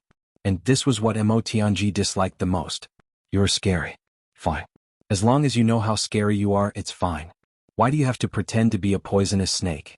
Are you afraid that others don't know how scary you are?" Mo Tianji had always disdained his elder brother's behavior. "How many days have you been back?" Mo Tianji calmly asked. Mo Qingwu timidly pulled her second brother's hand. Half of her small body hid behind him. She timidly called out to her elder brother in a low voice. "Little sister is also back." Mo Tianyun smiled at Mo Qingwu. Then he raised his head and looked at his younger brother. He lightly said, "Yes, I have been back for 7 or 8 days. "Well, elder brother has been guarding the door for these 7 or 8 days. Are you tired?" Mo Tianji's eyes quietly flashed with a trace of anger. He didn't want to provoke Mo Tianyun verbally, but the anger in his heart at this moment made him feel like he couldn't control it. Because the one who was hurt was the little sister he cared about the most. Mo Qingwu. Mo Tianyun came back 7 or 8 days ago. Basically, he stayed in the lower 3 heavens for less than a month. Then he went down and came back? What? During this period of time, how could he not know about the attack on him and his little sister? But he didn't do anything and went straight home. Moreover, after returning home, he waited at the door for his return. It was as if he had a card up his sleeve and prepared everything properly. This made Mo Tianji think of some frightening things. His heart was filled with coldness and anger. How can you be tired guarding the door every day? Mo Tianyun softly said, as long as I can see second brother and little sister come back safely, I am willing to stand at the door for a lifetime. Thank you, elder brother. Little brother really doesn't know how to repay big brother's kindness to us. Mo Tianji gently took a breath and suppressed the churning emotions in his heart. His face revealed a grateful expression as he softly said. Mo Tianyun looked at Mo Tianji's expression and had an impulse to fiercely punch this handsome face in front of him. Mo Tianji had always been like this. No matter what happened, even if his lungs were about to explode from anger, his face would not show the slightest bit of anger. Just like the grateful expression on his face at this moment. It made people know that it was fake, but they couldn't find any fault with it. I heard that little sister was injured? Mo Tianyun asked with concern. Mo Tianji shook his head in shame. Then he sorrowfully said, it's all because of this useless elder brother of mine. This elder brother of mine has the heart of a wolf and the lungs of a dog. He is worse than a beast. He didn't take good care of his little sister. So, this elder brother of mine should be hacked into pieces and left without a complete corpse. Mo Tianyun suddenly became angry. Mo Tianji gritted his teeth in self-reproach. But, in fact, he was scolding himself with every sentence. How could Mo Tianyun not know this? Second brother, you don't need to blame yourself. Everyone has their own misfortunes and blessings. Everything is predestined by the will of the heavens. You can't force it. Mo Tianyun lightly said, even if little sister is injured, it may not be a bad thing for her. At least, she doesn't have to rush into the wilderness and save her life. I am the big brother. Don't fight. If you fight, you won't be able to keep your life. Mo Tianji gently smiled and said with a sigh of approval, Big brother is right. Even the emperors of the world have times when there is a change of dynasty. There is also a time when the family is ruined. Who can say for sure what the will of the heavens is? Don't think that you are safe. After Mo Tianji finished speaking, the two brothers no longer spoke. One stood inside the door and the other outside. Sisher quietly looked at each other. Both pairs of eyes were sharp and threatening. But both of them were smiling as if they were brothers who had just met after a long time and were chatting intimately. Mo Qingwu cowered behind her second brother. Her small face was pale. Since childhood, she was most afraid of her two elder brothers when they were together. Every time, both of them would have a warm smile on their faces and would say warm words. Sometimes they would discuss enthusiastically. Sometimes they would praise together. Sometimes they would sigh together. She seemed to be able to understand every word they said, but she didn't seem to understand every word they said. Regardless of whether they were being intimate or speaking calmly, she couldn't help but feel chills all over her body. During the whole process, the two king-level masters stood behind Mo Tianji and did not say a word. Behind Mo Tianyun, there were also two king-level masters. They were like clay sculptures. Oh, look at my carelessness. Mo Tianyun patted his forehead. Little brother and little sister are coming home and I actually stopped them at the door. Haha, if outsiders saw this, they would think that I am too much. Haha, second brother, little sister, come in quickly. Father has been talking about you two every day. He said that you two are smart. In the future, the three of us will work together and bring glory to the Mo clan. Haha, he especially said that second brother's wisdom is unparalleled in the world. You will be my number one helper in the future. Father has already said that you are only a subordinate. You can be a helper but you can't make the decision. The one who has the final say is still me. Big brother is right. Blocking the entrance like this is indeed an eyesore. If someone were to see this, they would think that this younger brother of mine is arrogant and domineering. So, I am blocking big brother's path and making it difficult for big brother to pass. With me here you can't pass. Chapter 199. The two brothers' faces were full of smiles. They were friendly and natural from the bottom of their hearts. Anyone who saw them would be envious of them. Look at the two brothers of the Mo clan. They have such a good relationship. They could even wear the same pants.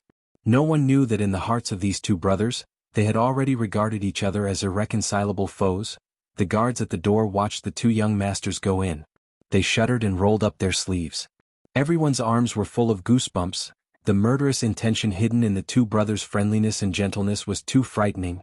As for the two brothers who were walking further and further away, they were still having a friendly conversation. Second brother, is Xiao Wu's injury serious? Mo Tianyun asked worriedly, who did it? It's very serious. Mo Tianji's eyes flashed with murderous intention. He coldly said, It's the Mo clan. They are heartless bastards. They actually injured Xiao Wu's 3 meridians. I am very angry about this. Don't worry, big brother. Little brother has already sworn an oath. If that heartless bastard still wants to make a move on little sister, little brother will not hesitate to drag that heartless bastard down to hell with me. Mo Qingwu's injury could not be concealed. If the clan investigated, it would be very easy to find out. It was better to be straightforward. My little sister's 3 meridians are already destroyed. If you still want to hurt her, then even if I can't get the Mo clan, you can also forget about getting it. Heartless bastard. Mo Tianyun murmured. His eyes flashed with murderous intention. He heavily said, that's right. The Mo clan is under my Mo clan. So, I won't forgive such a heartless bastard who offended me. If I see him, I will definitely cut him into pieces. If you dare to offend your superior, I will dare to clean you up. Once again, the 2 brothers looked at each other with a tacit smile on their faces. The 4 king-level masters who followed the 2 brothers all felt their palms sweating. Their whole body was cold. Following these 2 young masters was really a test of their heart's endurance. Especially when the 2 of them were together, it was simply torture for the people around them. Mo Tianyun suddenly stopped and stood with his hands behind his back. With an expressionless face he said, Uncle Qingyu, do you know your crime? Mo Qingyu's face turned pale. He bowed and said, yes, your subordinate knows his mistake. And, as the young lady's guardian, you actually neglected your duty and carelessness, causing the young lady to suffer such irreparable harm. Mo Qingyu, have all these years of peace turned you into an idiot? Mo Tianyun's eyes flashed coldly. This subordinate is guilty. Mo Qingyu's forehead was dripping with cold sweat. His heart was full of excuses. But it was a fact that Mo Qingwu had suffered such serious injuries. Moreover, Mo Tianyun clearly wants to use me to show Mo Tianji his power. If he tried to explain himself, he was afraid that he would be killed on the spot. Mo Tianji wanted to say something, but in the end he didn't. A moment ago, Mo Tianyun had spoken in the capacity of an elder brother. But now he was speaking in the capacity of a young clan lord. If he interfered now, he would be committing a crime. And since you know your crime, this young clan lord will announce the clan's decision. Mo Tianyun was expressionless. Mo Qingyu's negligence is unforgivable. But, since he has always been meritorious, we will not punish him severely. Instead, we will remove him from his guardian position. He will take his family to Tsanglan battlefront and serve the clan. Mo Qingyu's body trembled. Isn't this driving me away from the young lady's side? Elder brother, aren't you going overboard? Mo Tianji frowned. If it wasn't for Mo Qingyu risking his life to protect her, would little sister still be alive? Mo Qingyu might have done something wrong, but this is too harsh. This is the decision of the clan's elders. Mo Tianyun sighed and said, Second brother, I don't want to do this, but I am not the clan lord yet. The one in charge of the clan is, of course, father. Could it be that you have an objection to father's decision? Who do you think you are? You dare to point your finger? I will explain to father. Mo Tianji said casually.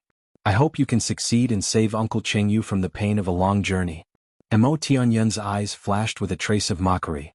I don't want Uncle Qingyu to leave me. Mo Qingwu protested timidly. Little sister, be good. This is an adult's matter. Do you understand? Mo Tianyun smiled and gently stroked Mo Qingwu's hair as he comforted her. Mo Qingwu's body trembled. Her face flashed with a trace of fear as she gently took half a step back. Mo Tianyun's eyes flashed with a trace of gloominess. He smiled and said, Let's go. Father is still waiting for you. Father and the elders of the Council of Elders are all very concerned about little sister's injuries. Mo Tianji's face twisted as he recalled this. He gritted his teeth so hard that they creaked. Just like that, once they returned to the clan, they immediately called for a meeting to pass judgment on Mo Qingyu. The next morning, he was ordered to take his family and leave the clan for Tsanglan battlefront. Even though he tried to argue in the face of the clan's authority, no amount of wisdom could help. The Elders Guild didn't even give him a chance to reason with them. They were heartless. Immediately after, they examined little sister's body. One by one they sighed helplessly. Their eyes were filled with pity. Mo Tianji still remembered that his little sister was tightly hugging the saber that Chu Yang had given her. She was standing in the hall, trembling. Her originally lively eyes were now like a pitiful little rabbit. Looking at this and looking at that delicate and pitiful appearance made his heart ache on the spot. He still remembered that his little sister was crying as she threw herself into father's arms. Father had already reached out his hand, but his face showed a conflicted expression as he pulled it back. At that time, his little sister stopped in her tracks and stood in front of father in a daze. Tears flowed down her white cheeks. Poof. Mo Tianji angrily slammed his fist on the tea table. Even though Mo Qingwu was young, her sensitive heart had already sensed that something was wrong. The elders who were originally kind and amiable were now looking at her strangely. Regret, anger, disappointment. But there was no love, no pity. Even her father, who had always liked her, turned his face away and sighed when she looked at him. Mo Qingwu was perplexed. Her young heart was full of fear and uneasiness. Boundless fear flooded her in an instant. She didn't understand what was going on. Why did everything change after I went out to play once? Mo Qingwu felt as if she had fallen into an ice cave. For a moment, she felt as if she was floating and her soul had left her body. At that moment, she could not help but think of Chu Yang. She thought of Chu Yang's eyes that were filled with love and doting. That was a complete protection. Suddenly, Mo Qingwu's young heart yearned to return to Chu Yang's side. Her heart was calling out to him continuously and she was crying. Brother Chu Yang, where are you? When are you coming to see little Wu? Little Wu is really pitiful now. Mo Tianji frowned tightly. He already felt that something was wrong. Mo Tianyun came back 8 days earlier than him and had already arranged everything in the clan. Including Mo Qingwu's treatment. Even though the clan did not explicitly state this, Mo Tianji knew that Mo Tianyun would not leave it out. Mo Tianji racked his brains to think of a way to make his little sister's life more comfortable. He did not expect to give Mo Qingwu the same treatment as before. Mo Qingyu's departure was a clear signal. Mo Tianyun would have an overwhelming advantage in the power struggle between him and Mo Qingwu if he were to eliminate the power of Mo Qingwu's side. Mo Tianji grabbed the edge of the tea table and murmured, "You are wrong. Mo Tianyun, if you did not see me as an opponent, I would not have fought with you. Unfortunately, it was because of your own suspicions that you took the initiative to deal with me. That was the reason why you made a strong enemy for yourself.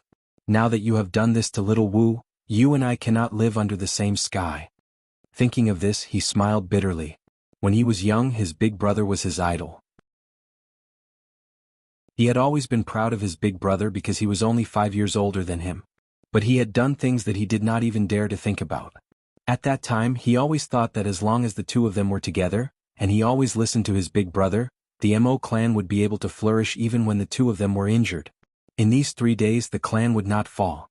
However, since a few years ago he inexplicably encountered a series of crises, and then he unintentionally found out that his big brother was targeting him, he began to change. He was no longer the Mo Tianji of the past. Because if he maintained his previous attitude, it would be equivalent to seeking death. His wisdom was also honed little by little in this kind of environment. However, compared to his big brother who was 10 years older than him, he had always been the weaker one. Only in these 2 years, when his wisdom had matured, did he slowly reverse the situation. But now, because Mo Qingwu was close to him, she encountered this kind of thing. Nothing in this world is a coincidence. Mo Tianji had always believed in this saying. Coincidences are inevitable. Even if the Mo clan had the ability to reach the heavens, they would not know his whereabouts. But they had accurately grasped it and set up an ambush at the right time. Mo Tianji could not think of any other explanation for all of this. Mo Tianyun's early return was tantamount to a showdown with him. Or perhaps, he thought that his little sister's power had been eradicated, and that he was already victorious and the situation was already set? He was really gauging the stature of a great man with the yardstick of a villain. You should know that I have never thought of using my little sister's power to protect her. That is my little sister's power. I want to use my own power to defeat you fair and square. How can a person like you, who is used to scheming against others, understand my pride? Mo Tianji closed his eyes and sighed. Second young master, the clan head sent someone to inform you to attend the clan meeting. He said that there is an important decision. A voice interrupted Mo Tianji's thoughts. This news made Mo Tianji's body tremble violently. Chapter 200. And now Mo Qingwu's small body was curled up in the corner of her room. Her face was full of tears and her mouth was flat. She wanted to cry but did not dare to. She could only cry in her heart, "Brother Chu Yang, I'm so pitiful. They're all bullying me. Come quickly." In these past few days, Mo Qingwu sensitively felt that even the maids by her side were treating her differently from before. For the past few days, every time his mother saw him, she would hug him and cry, tears would flow out. She was full of sorrow and ignorance. Mo Qingwu faintly felt that something bad was about to happen to her. This was an ominous premonition. But she could not do anything. She opened her frightened eyes and blankly looked at these changes. It seemed that the only thing that could give her a sense of security was the saber in her hand. Brother Chu Yang's saber. The Mo clan's clan meeting finally began. When Mo Tianji walked into this hall, his heart suddenly sank. In the hall, incense smoke lingered. The ancestral tablets were brought out and placed on the incense table at the top. On the opposite seat, his father Mo Xingchen sat with a serious face. There were 4 chairs on both sides of the room. On each of the chairs sat a person from the spiritual basket. Some of them had white hair, some of them had white hair, and some of them had black hair and a youthful face. However, Mo Tianji knew that these people were about the same age. So, he couldn't tell anything from their appearances. Because these were the 8 great elders of the Mo clan. The 2 men closest to his father's seat were, in fact, the 2 ancestors with the highest cultivation and the most prestige in the family. Big brother Mo Tianyun was dressed in white and sat on the left side. Opposite him there was an empty seat. It was no doubt his own seat. Below the 2 of them there were 7 or 8 chairs. On them sat the clan members and important experts of the Mo clan. Everyone was silent. The atmosphere was very oppressive. Mo Tianji's heart sank to the bottom. Even the ancestral tablets were brought out. Obviously, Heaven Umbrella was going to make a big decision. And this decision was definitely related to Mo Qingwu. Little sister was not here yet. Mo Tianji slowly walked in with a gloomy face. He straightened his back and fixed his gaze on his father's face. He wanted to find a trace of warmth from his father's dignified face for his little sister. Mo Tianji was finally disappointed. Mo Xingchen's face was devoid of any expression. Only when his gaze met with his son, a sliver of sadness quietly flashed across his eyes. Mo Tianji sensitively captured this trace of sadness. He immediately stopped in front of his seat. He slowly turned around and faced Mo Tianyun. This was the person closest to him and his little sister. Blood was thicker than water. Mo Tianyun's eyes flashed with a trace of delight. Mo Tianji's eyes, however, flashed with a trace of coldness. Since you are heartless, don't blame me for being unjust. Mo Tianji didn't say anything. He slowly sat down on his seat. Only Mo Tianji and Mo Tianyun were wearing snow-white robes. The 2 of them were sitting opposite each other. They looked calm on the surface. However, everyone in the hall could clearly feel an aura surging between these 2 brothers when Mo Tianji sat down. Today, I've gathered everyone here because I have an important announcement to make. Mo Xingchen's 3 strands of long beard fluttered despite the lack of wind. His lips trembled slightly as he lightly shouted, "Bring Mo Qingwu up." Mo Tianji's pupils violently contracted. At the door, Mo Qingwu was led in by 2 female servants. She walked in fearfully and timidly. Her little face was deathly pale. In her arms she was hugging a worn-out-looking saber. She hugged it so tightly that it was as if this saber was her only consolation. She stood alone in the middle of the hall. She looked at her father pitifully. Then she looked left and right timidly. Finally, her strong pleading gaze fell on her second brother's face. Her small lips trembled like a small blade of grass in the wind. Mo Tianji suddenly felt a sharp pain in his heart. He couldn't bear to look at his little sister's pitiful appearance. He sadly lowered his gaze. Mo Qingwu's eyes immediately filled with tears. She stared at Mo Tianji for a while before finally lowering her head. Mo Tianji wanted to say something, but he realized that his little sister had already lowered her head. Her soft hair covered her face. She looked so helpless. Mo Tianji didn't know that he lowered his head today because he couldn't bear to see his little sister's pitiful appearance. It wasn't that he didn't want to help her. But he neglected the fact that Mo Qingwu was at her weakest moment. She already knew the fate that she was about to face.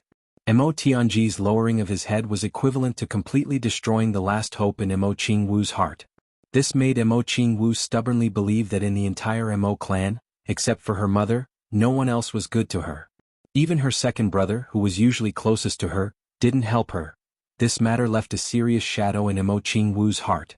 If Mo Tianji knew that Mo Qingwu had such a misunderstanding, he would probably hug his little sister in his arms even if he died. But he didn't know. Mo Qingwu's head was lowered. She just stared at the saber in her arms. It seemed that the saber still had Chu Yang's warmth.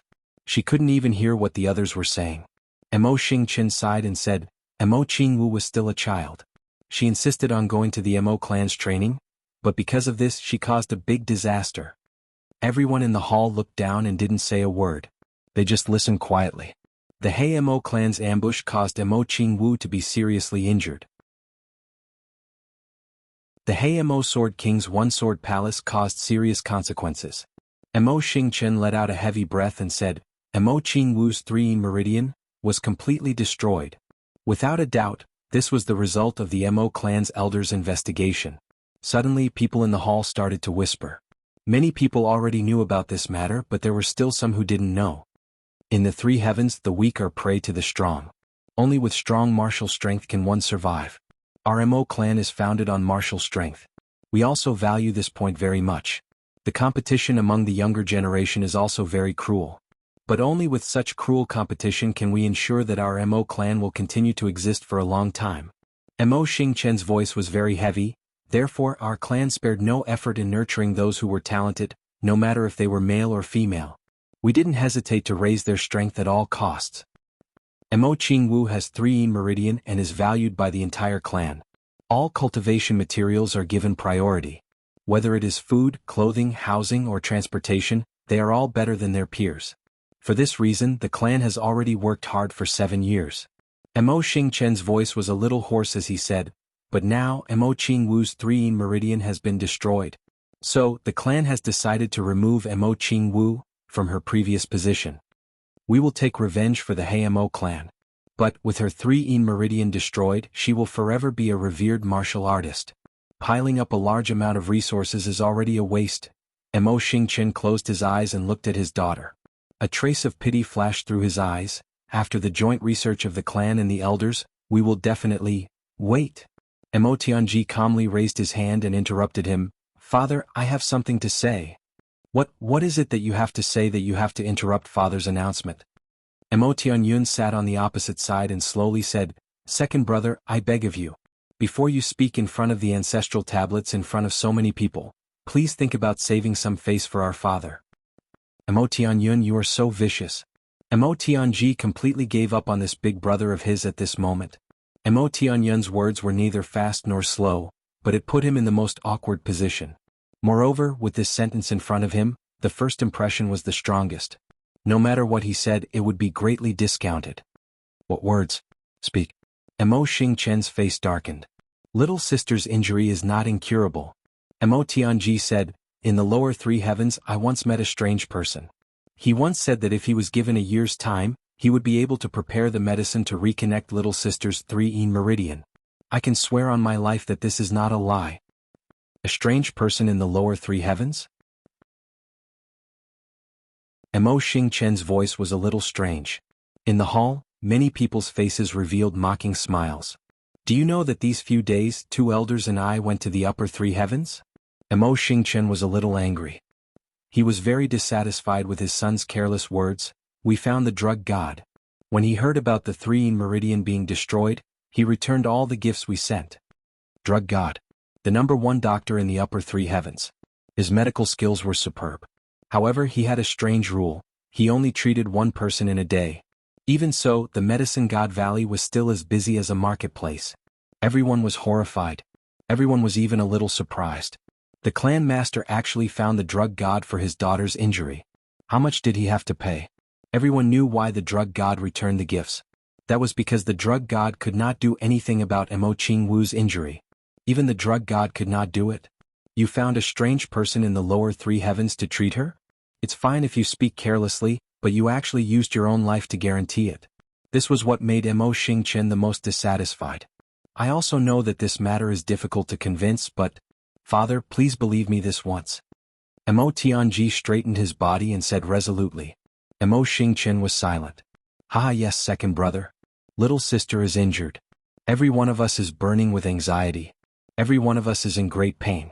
Do you think you are the only one who is sad? Mo Tianyun sighed, but the truth is the truth. Even the drug god could not do anything, but you say a doctor in the lower 3 heavens can? Second brother, this is a clan meeting. Don't be unreasonable. Mo Tianji's handsome face suddenly turned red. At this moment, The last bit of brotherly affection in his heart disappeared without a trace. He could not wait to strangle Imo Tianyun. Too insidious. How could he do this to his own little brother and little sister? Alright, you don't have to say anything. Imo Xingqian shouted. Imo Tianji still wanted to say something, but the black-robed elder at the top slowly opened his eyes and looked at Imo Tianji. Tianji, if you say one more word, there will be no place for you here.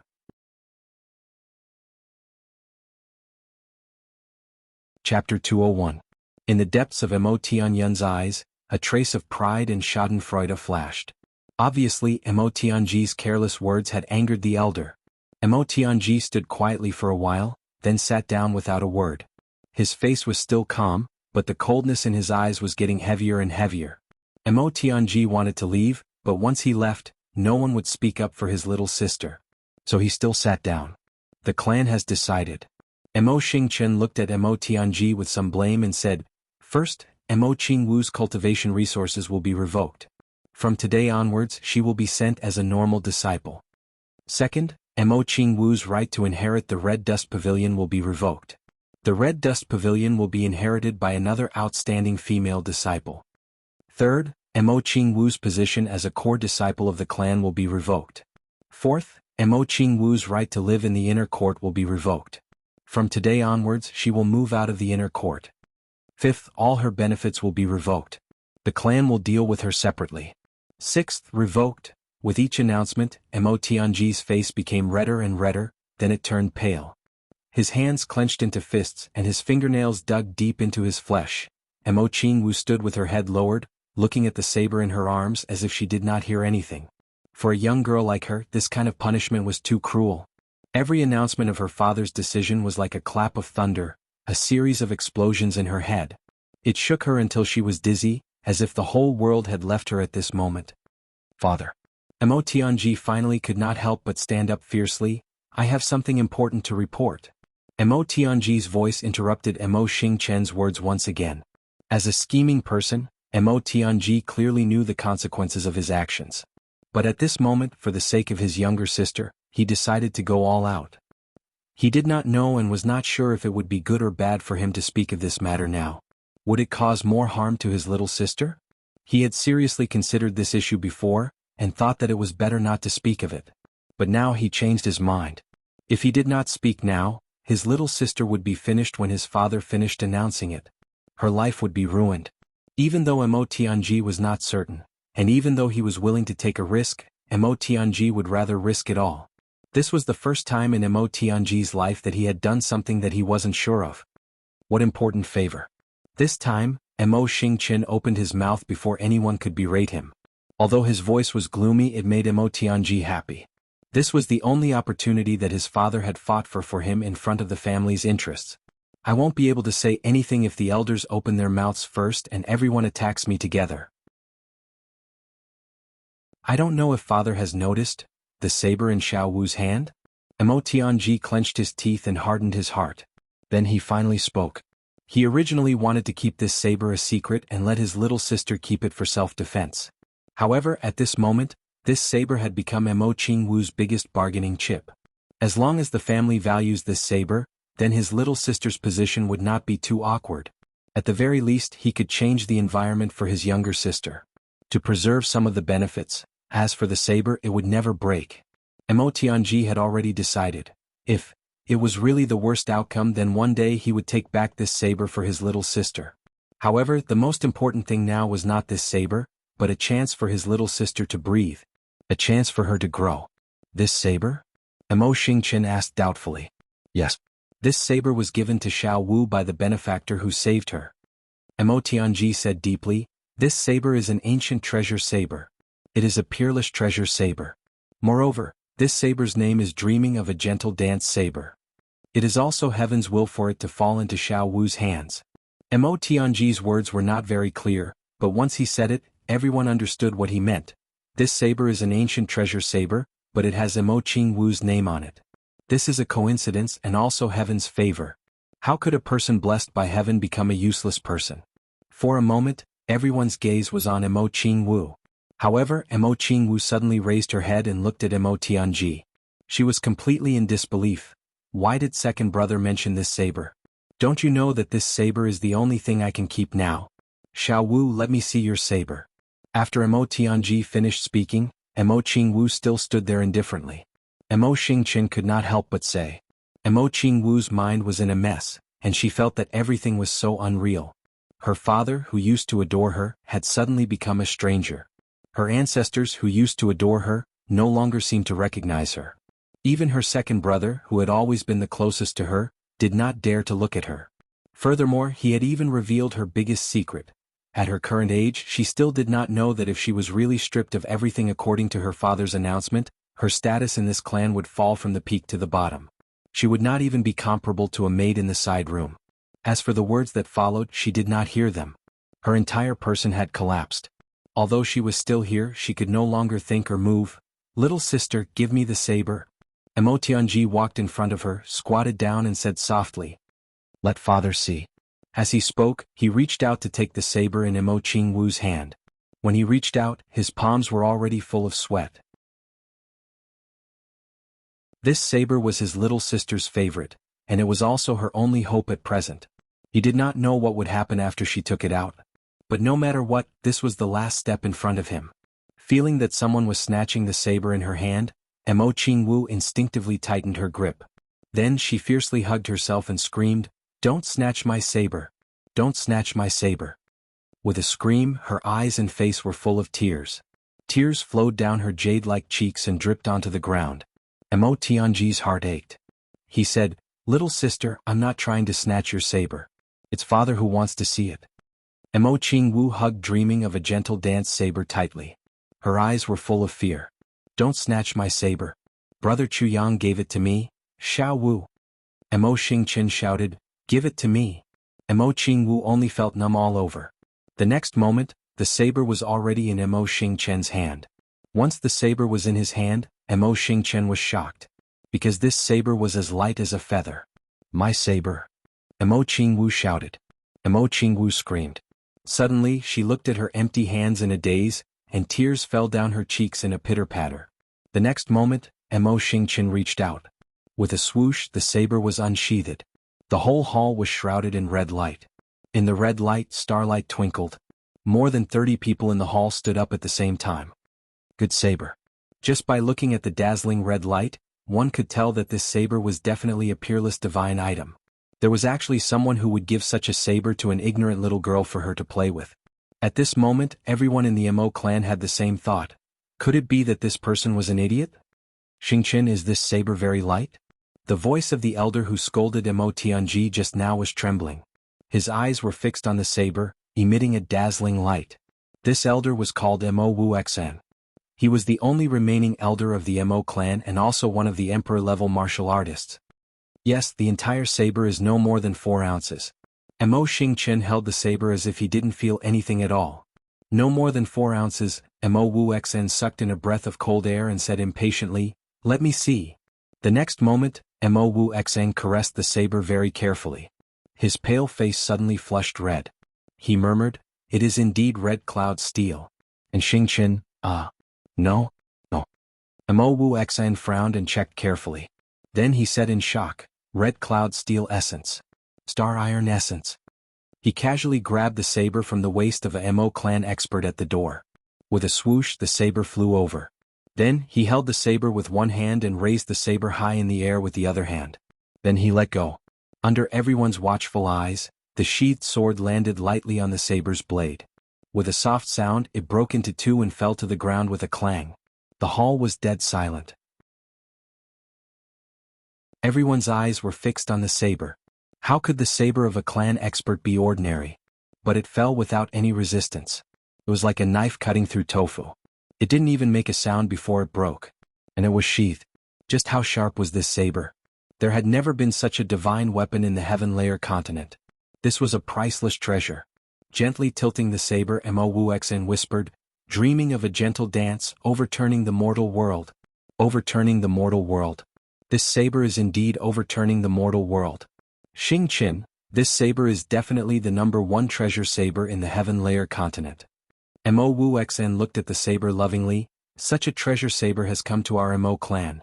It is a great fate. You must take good care of it." As he spoke, He returned the saber to its sheath and reluctantly handed it to Emo Xingchen. This saber was given to little sister by that benefactor. Emo Tianji took a breath and said, that benefactor said that this saber only belongs to little sister. Little sister is the owner of this saber. Emo Tianji said seriously. Everyone understood what he meant. This saber belonged to Emo Qingwu, and it was given to Emo Qingwu by the benefactor of the Emo clan. It only belonged to Emo Qingwu. It could not belong to anyone else. No one is allowed to spread the news that this saber is in the Emo clan. Emo Wu Xian's eyes flashed as he looked at everyone's face seriously. Everyone nodded in unison. Their eyes were burning. Everyone knew what such a treasured saber meant. The treasure saber had been returned to its sheath. But the amazing scene just now had been engraved in everyone's minds forever. Only belongs to Xiao Wu? Emo Xingchen frowned. Such a treasure saber in the hands of a child with no future, was it not a great waste and a great risk? Chapter 202.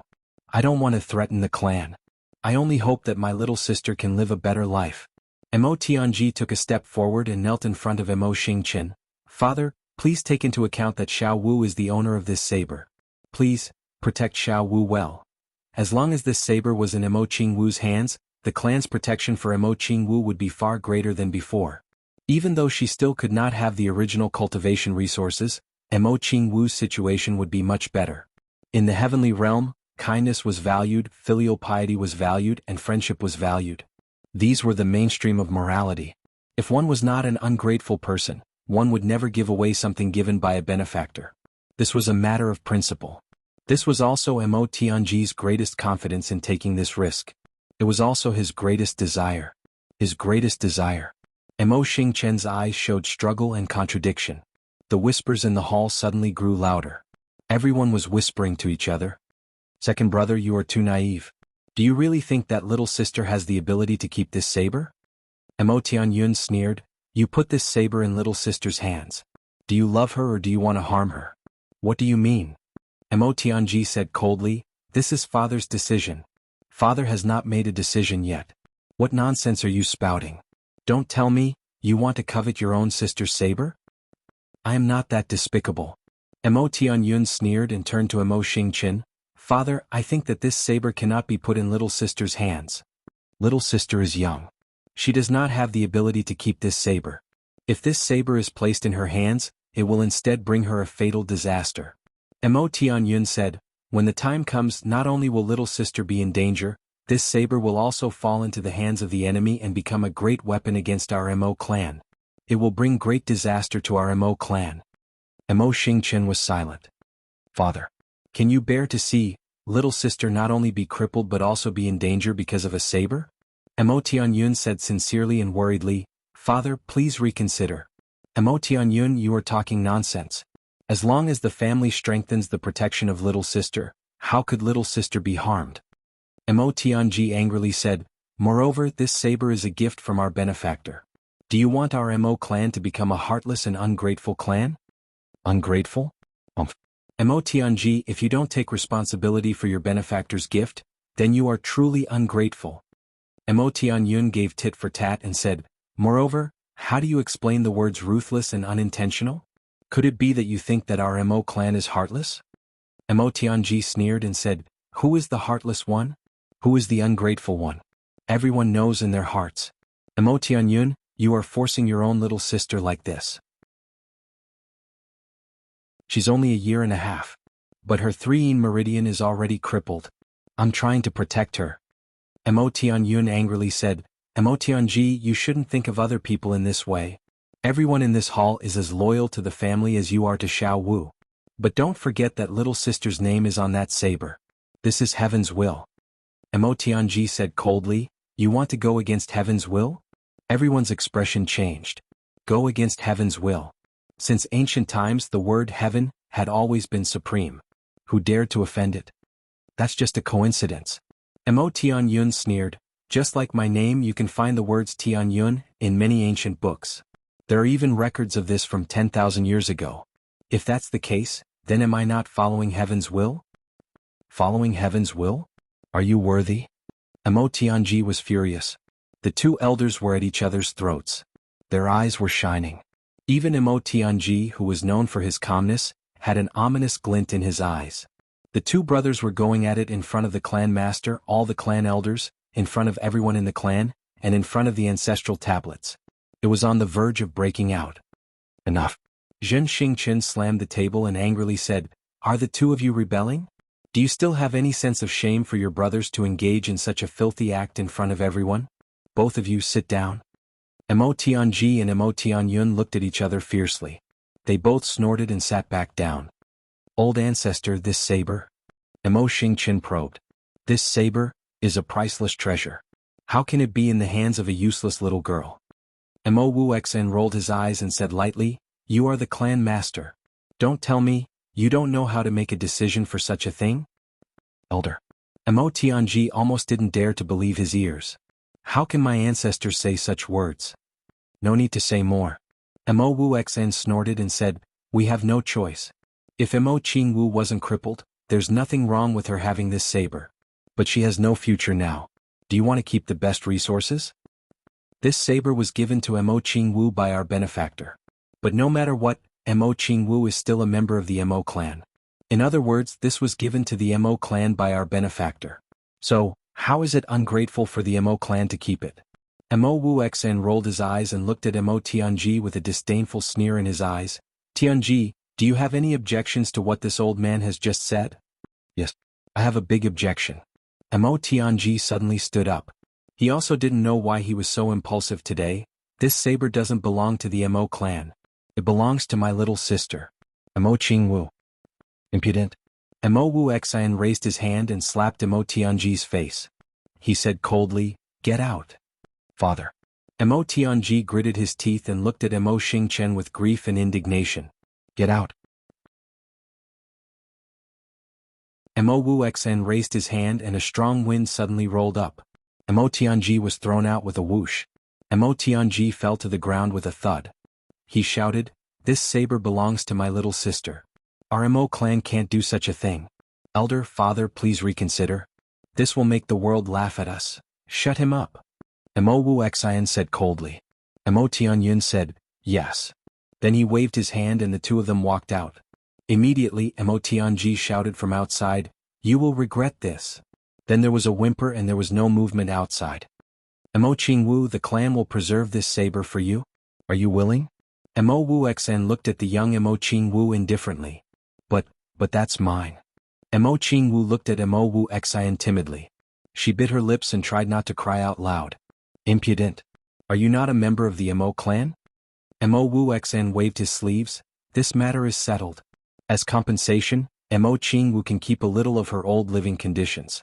Emo Xingchen sighed and said, "As you wish, elder." "That's my saber." Emo Qingwu stood stubbornly. She bit her lips and said in a small but determined voice, "Mine. Brother Chuyang gave it to me." But no one paid attention to her. It was given by a benefactor. If this benefactor was a super master from upper three heavens, the situation would be different. But he was from lower three heavens. Why would the big clans of upper three heavens care about a so-called extraordinary person from lower three heavens? Emo Xingchen sighed and said, "Send Miss back." "Father." Emo Qingwu suddenly wailed and curled up on the ground. She said in despair, "Give me back my saber." Emo Xingchen's face was ashen. The corners of his eyes were slightly trembling, but he did not speak. Two servants came forward and helped Emo Qingwu up. "Miss, we should go back. I want my saber." Emo Qingwu's eyes suddenly became empty.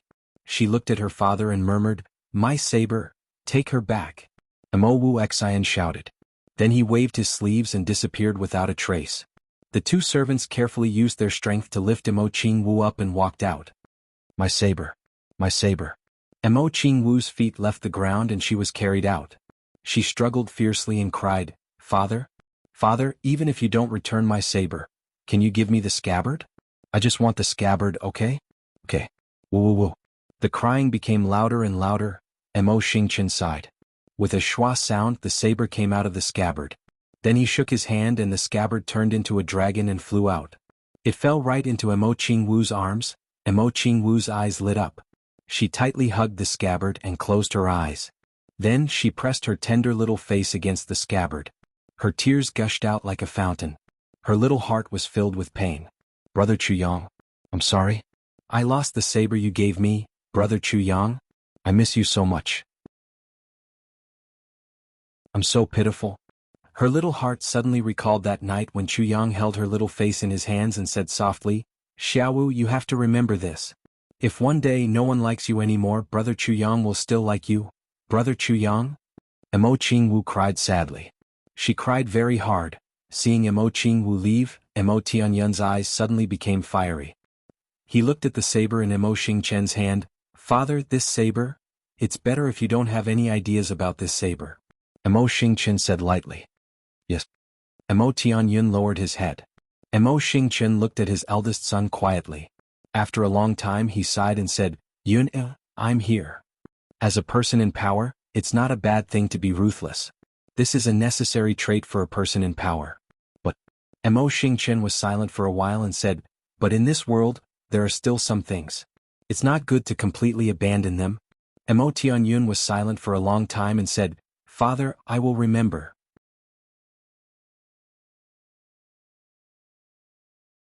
Chapter 203. Emo Tianyun took a deep breath and did not speak. Emo Xingchen stood for a while and looked at him with a complicated gaze. He said, in a few days I will send Tianji to Zhonglan battlefront. As for you, you will continue to train in lower three heavens. Try your best to find the whereabouts of the Master of Calamity Sword. You will be separated. Do you understand? I understand. Emo Tianyun puffed out his chest. It's good that you understand. Emo Xingchen took the saber and turned to leave. Emo Tianyun bowed his head respectfully and watched his father leave. He was the only one left in the hall. He slowly raised his head and revealed a feminine smile. He muttered, Father, what I understand is, my position is very dangerous. Strike first and gain the upper hand. Strike later, and it's over. Zhonglan battlefront is far away, but it's still in this world. Emo Tianyun smiled and shook his head. Blood ties. Ah, in this world, who doesn't have blood ties? Aren't we all children of this world? If that's the case, isn't this world fratricidal every day? Fratricidal? You have to treat each other as your own for it to be fratricidal. But in reality, fratricidal will not fratricidal. Since you treat each other as your own, how can you fratricidal? Emo Tianyun smiled gently, only when you don't treat each other as your own can you fratricidal. He revealed a very bright smile and walked out with his hands behind his back. When he was about to leave, he turned around and looked at the chair his father was sitting on. He smiled slightly. All of Emo Qingwu's privileges were revoked. She only retained the right to stay in the inner courtyard. She could stay by his mother's side in the inner courtyard. This was the only privilege that dreaming of a gentle dance saber got. After Emo Tianji knew about this, he laughed bitterly. His voice was mournful and his smile was tragic. At this moment he suddenly remembered something. In lower three heavens the night before he left with Chuyang. Don't force me to fight with your Emo clan. Chuyang said lightly, if I know that Xiao Wu has been wronged, your Emo clan must give me an explanation. Brother Emo is too polite. This saber is just a token of my sincerity. Of course there is a deeper meaning. Not everyone is worthy of my efforts. Chuyang said bluntly, Brother Emo, you can just think with your heart. Emo Tianji smiled bitterly as he recalled Chuyang's words. He had a vague premonition that the Emo clan's snatching of Emo Qingwu's Xing and Qingwu's saber and Emo Qingwu's current treatment would cause a huge commotion. Emo Tianji thought about Chuyang's serious expression when he said those words. Emo Tianji felt a faint sense of danger slowly approaching the Emo clan. Thinking of Chuyang's brothers, Gu Du Xing, Luo Kadi, Jiamo Dong Wushang. Emo Tianji heaved a long sigh. He didn't mention Chuyang's name in the meeting. If he did, it would only make Emo Tianyun laugh at him. That was because these people were all dukes in their respective clans. None of them were valued as heirs. But on that day Emo Tianji saw the potential of these people. Since Chuyang had integrated them together, this was an incomparably terrifying force. However, this power needed space. It needed space to grow. If Emo Tianyun knew about this, he would have countless methods to disperse these people and attack them. Therefore, Emo Tianji didn't say anything. He wanted to give these people space. Because what Chuyang and the others wanted to do was what he wanted to do. In these few days, Madame Emo had been watching over her daughter closely. Although her daughter's talent had been destroyed, she was still her precious baby. Madame Emo couldn't go against the clan's decision. Moreover, the Mo clan had always been so cruel. Everyone was already used to it. However, this didn't stop Madame Mo from caring for her daughter. She was only worried that her daughter was so young. How could she bear such a blow? However, she realized that her daughter had changed. That lively and cute Xiao Wu who loved to talk and laugh was gone. What replaced her was a quiet and pitiful little girl who didn't talk much. She just hugged that shabby scabbard all day long and didn't speak a word. At such a young age, there was more and more sadness and calmness on her face. Sometimes, this little girl would hold her chin and stare at a certain place. Her eyes were full of thoughts. However, every time she thought, there was more sadness in her eyes. Mo Anwu naturally didn't have lovesickness at her age. Most of her thoughts had nothing to do with Chu Yang. However, it was these thoughts that slowly sealed her heart. Why is it like this? Although Ahua is a servant, I used to call her sister Ahua. When her mother was sick, I stole medicine from the clan and cured her. That day she said that she had to treat me well. However, from that day on, Ahua ignored me when she saw me. When I heard her talking to Sister Xiaoyu, she even called me trash. Why?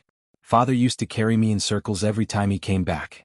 However, from that day on he didn't. Moreover, when he saw me he turned around and walked away. When he couldn't avoid me he pulled a long face. Did Xiao Wu really make father hate me? That day when I wanted to get some medicine I went to the clan pharmacy. However, they didn't give it to me. I remember that when I asked for medicine they would give it to me. What? Because I became trash? That day in the hall. Second brother didn't dare to look at me. The saber that brother Chu Yang gave me, Mo Qingwu thought like this. At such a young age she actually had a lot on her mind.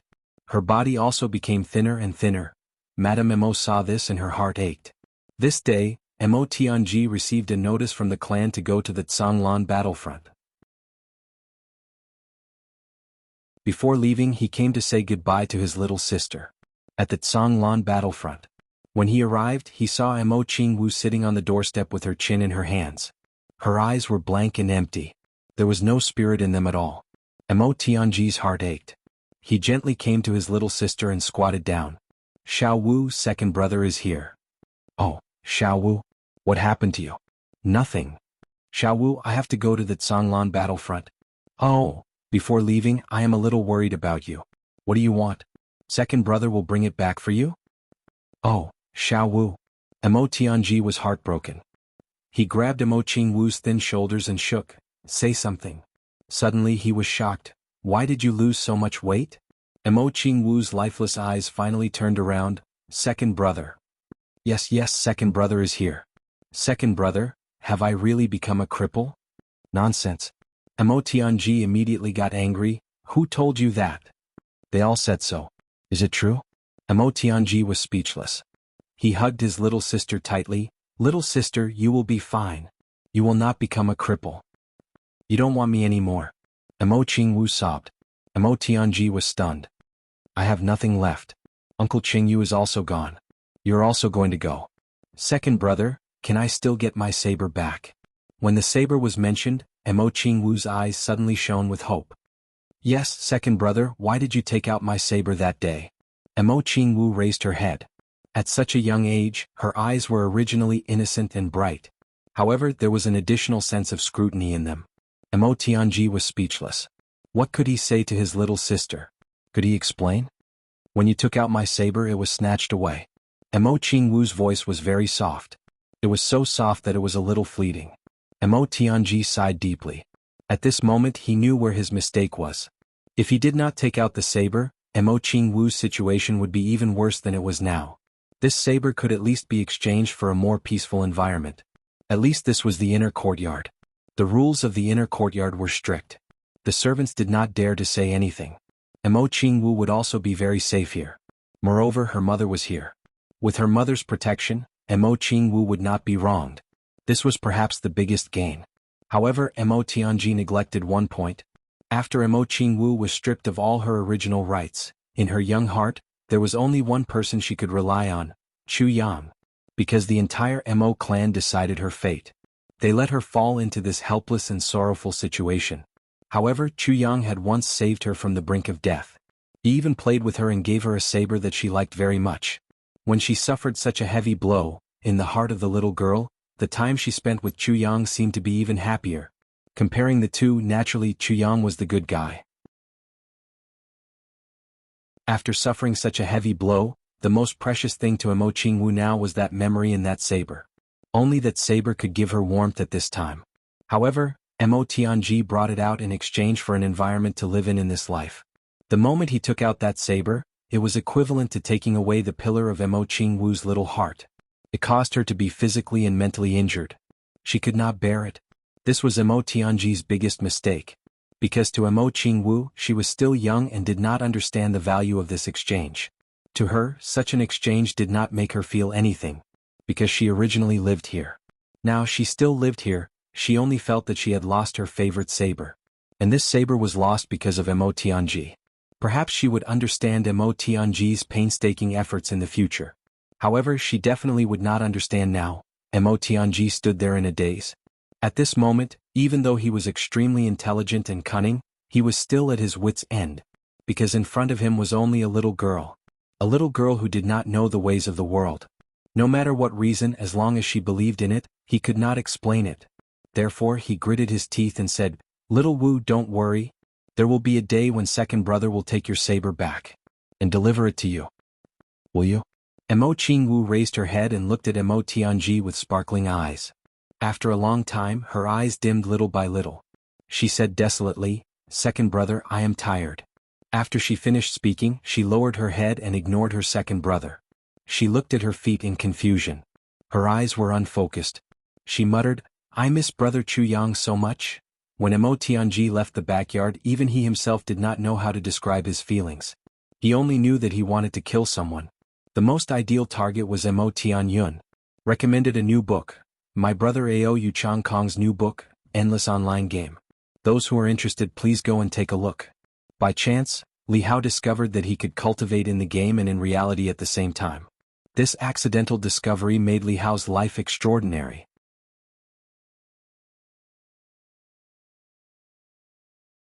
Chapter 204. Mo Tianyun, I will never let you go. When I return from Canglan battlefront, Mo Tianyun, just you wait. Mo Tianji finally left. He wanted to have a long talk with his father before he left, but Mo Xingqian did not have the time. Or it could be said that he purposely did not want to see him. Seeing that the day of departure had arrived, Mo Tianji gave up on this effort. He knew that his father would not see him. When he left, Mo Tianyun actually came to see him off on behalf of the clan. The two brothers faced each other without saying a word. The group that left with Mo Tianji quietly waited outside the door for them to say goodbye. Standing at the very front was a female knight with a slim figure. At this moment, the female knight was looking at Mo Tianyun. "Let's talk here." Mo Tianji bit his lips and walked to the side with Mo Tianyun. "Second brother, I wish you a safe journey." Mo Tianyun smiled as he walked. He was very proud. "Do you have something to say to me?" "Nothing. I just want to tell you one thing." Mo Tianji was silent for a while. Finally, he said in a low voice, "Mo Tianyun, listen carefully." "What did you call me?" Mo Tianyun was furious. "Listen carefully." Mo Tianji's expression was cold. His voice was even lower. 3 years ago, when Lan Meigu was under my command, I knew that she was one of your people. Mo Tianyun was shocked. "You?" "Quiet." Mo Tianji smiled cruelly. "I not only know that she is one of your people, but I also know that you are madly in love with her. Mo Tianyun, I also know that she once gave birth to a son for you. However, you did not get married, so you had to secretly hide him." Mo Tianyun's face was pale. The corners of his eyes twitched. "You like this woman and your son very much. The little guy is very cute. I also like him very much." Mo Tianji licked his lips and said, "Mo Tianyun, remember this. If Xiao Wu is wronged in the days that I am not here, you should prepare to go to the red light district to find your woman. I will definitely label him as Mo Tianyun. At that time, I believe that your enemies will be very interested." Mo Tianyun's face lost its color with a schwa sound. Red Light Restaurant was a very famous brothel in the upper three heavens. It was also a money-squandering establishment for the younger generation of aristocratic clans. Mo Tianyun liked a woman, but he could not give her up. However, it also depended on how he gave her up. If Mo Tianji sold her to a money-squandering establishment, the humiliation alone would drive Mo Tianyun crazy. Mo Tianji admired his expression and slowly said, "And your Zhou, he has been with his mother since he was born. I guarantee he will also live well." A trace of madness flashed across Mo Tianji's handsome face. He gently smiled. I didn't want to do this to you. But do you understand now? Emo Tianyun's eyes suddenly turned blood red. Emo Tianji, do you want to fight me to the death? Xiao Wu is not a fish. Emo Tianji insipidly said, don't look for him. Your son is no longer in his original place. Don't worry. As long as Xiao Wu is safe, they will be safe as well. But he is still your nephew. Emo Tianyun roared in a low voice. You don't treat me as a brother. Do you think I will treat him as a nephew? Emo Tianji warmly smiled. Emo Tianyun, why are you always so naive? After he finished speaking, Emo Tianji took a step back and coldly looked at Emo Tianyun. He retreated one step at a time until he took 5 steps back. Then, he suddenly extended a finger and pointed at Emo Tianyun's nose. He pointed at the air twice and casually said, Big brother, remember my words. I don't want any unpleasantness. Do you understand? After he finished speaking, he suddenly turned around and shouted, Let's go! He jumped on his horse and laughed loudly. The 300 cavalry rushed into the cold wind like a black cloud and suddenly sped away. They did not look back. That Lan Mei Knight looked back before she left. She saw Emo Tianyun's ashen face, but she did not have time to react. She followed the cavalry and disappeared in the blink of an eye. Emo Tianyun stood at the door. The muscles on his face twitched. After a long time he suddenly punched the door. The entire door was smashed into pieces by his punch. He gasped for breath. His eyes flashed with unwillingness. He said in a low voice, Pass down my order. Cancel all operations in the inner courtyard. Grand Duke? The guard behind heard this and could not help but be surprised. Do as I say. Emo Tianyun suddenly turned around and roared, Are you deaf? The guard was so scared that his face turned pale. He quickly complied and turned around to leave. Jin Tianyun gasped for breath. His eyes shot out crazy hatred. Emo Tianji, I will kill you. Emo Tianji, who was far away, had a complicated look on his face. He did not want to use this method. But now he was forced by the situation. He had to use it.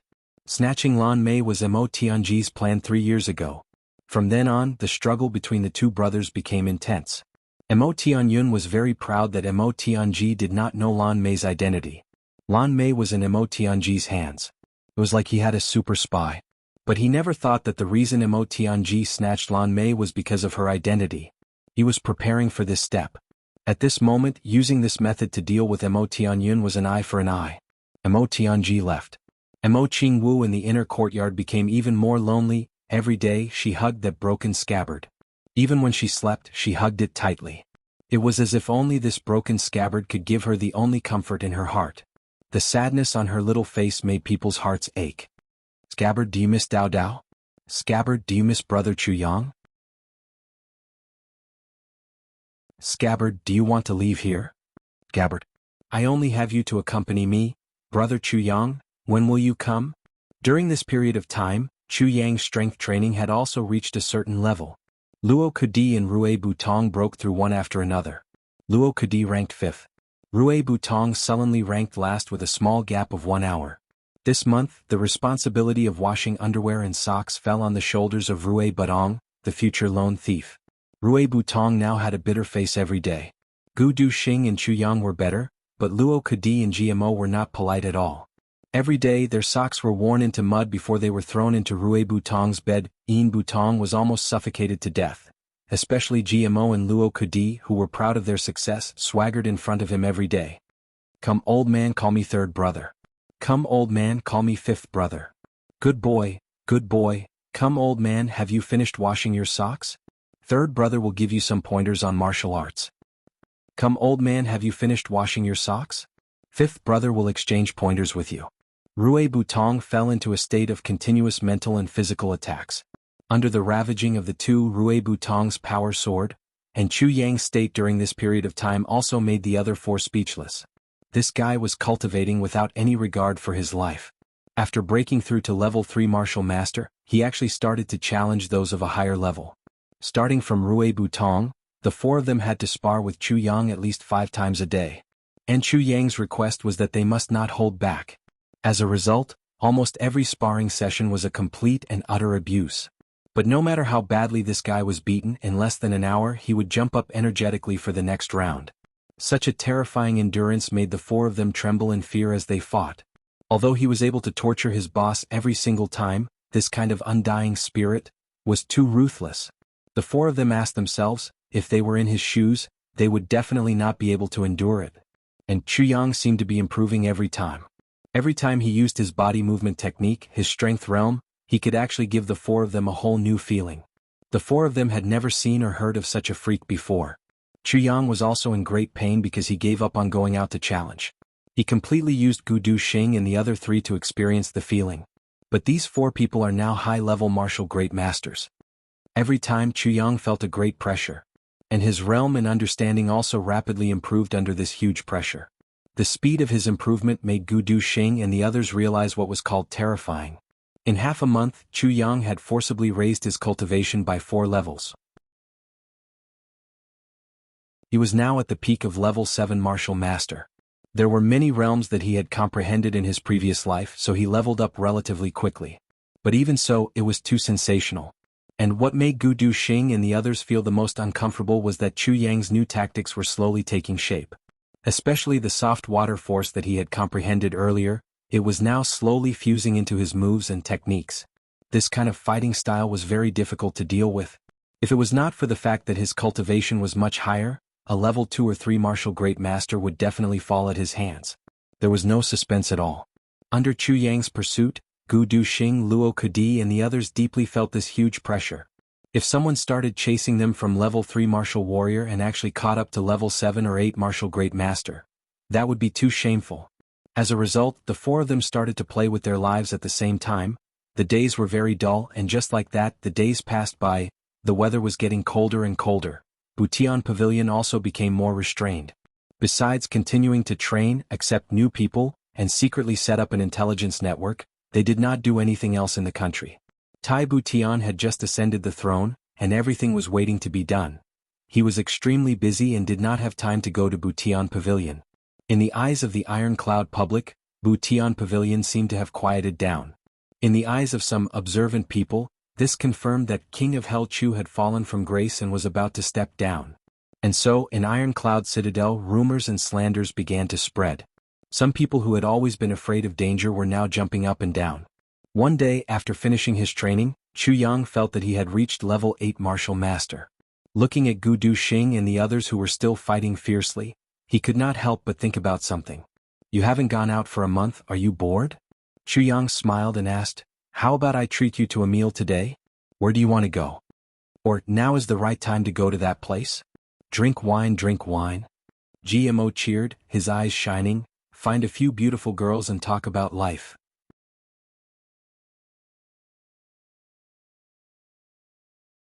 Chapter 205. Speaking of drinking wine with girls, I have never tried it before. Chuyang coughed awkwardly and rubbed his nose. What does drinking wine with girls mean? Is it fun? Pretentious ah. The four of them spoke at the same time and made 4 disdainful gestures in front of Chuyang. I really don't know. I have never experienced it before. Chuyang said innocently. Boss, are you still a virgin? Jimo's eyes widened. Rui Butong and Luo Kadi laughed at the same time. Why don't we go see it today? Chuyang rubbed his head and his eyes flashed. There was another place in Iron Cloud Citadel. Chuyang was very interested, but he did not have any confidence. That place looked beautiful, but it could be said to be the most dangerous place in Iron Cloud Citadel. In lower 3 heavens, it was not an exaggeration to say that it was a tiger's den. House of exceptional beauties. From time to time they sang and poured wine. Every night, they danced to dispel all worries. Beautiful women, where do they go? The first House of Exceptional Beauties.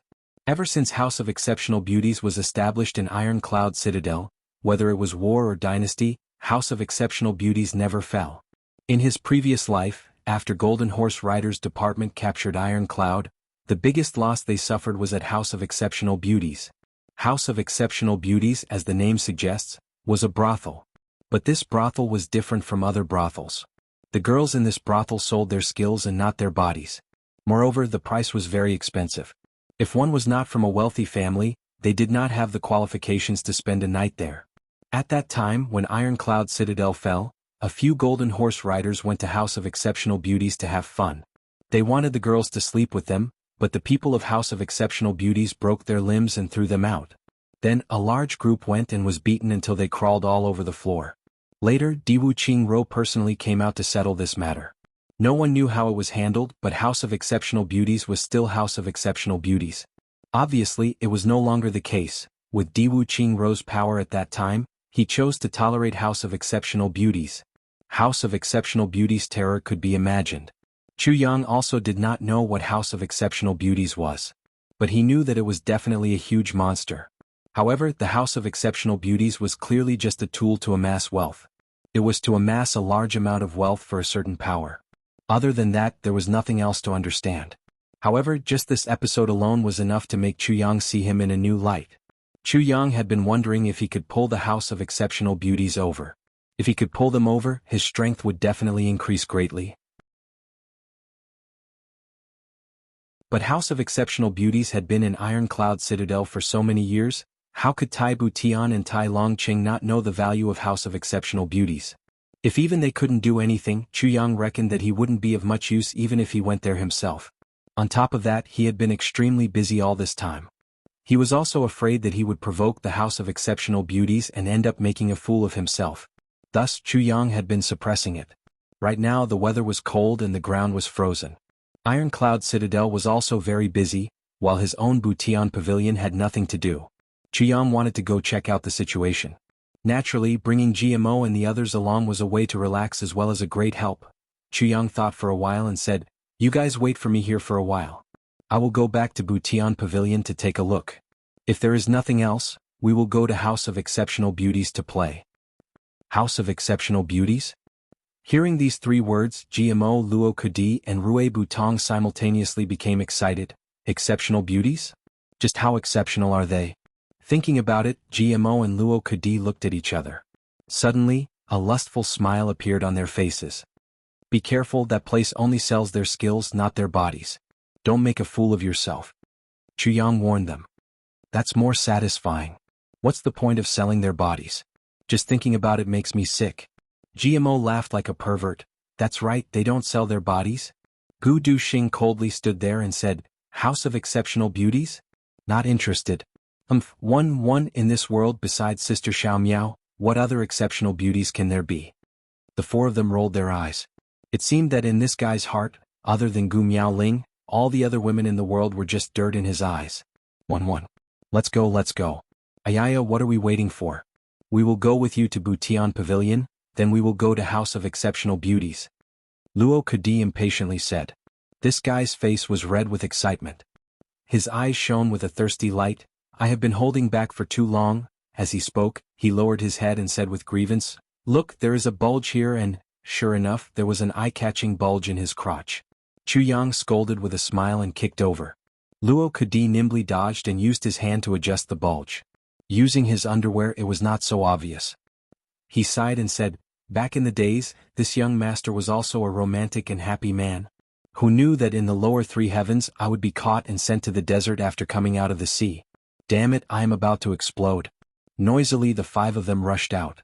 Gu Duxing originally did not want to go, but he was dragged out by GMO and Luo Kudi. The snow had stopped a few days ago, but the weather was still bitterly cold. The sky was filled with dark clouds. The thick snow did not seem to melt at all. Ever since Mo Qingwu left that day, Chu Yang had been feeling uneasy. During this period of time, he had been training beyond his limits, but it did not lessen his depression at all. But he could not say this out loud. If Gu Duxing and the others knew that he was lovesick for a little girl, they would probably despise him until he died. Calculating the time, Mo Qingwu should be home by now. Plus, the clan should already know, right? What would the Mo clan do? Chu Yang was a little worried. The thing he regretted the most was that Dong Wushang left so quickly that he did not have time to ask him to find out about Mo Qingwu. They arrived at Butian Pavilion with creaking sounds. Although the weather was cold, the entire Ironcloud Citadel was still bustling. Only the place that was usually the busiest, Butian Pavilion, was now deserted. Most of the people were sent out by Chu Yang. At Butian Pavilion, only the new disciples were training.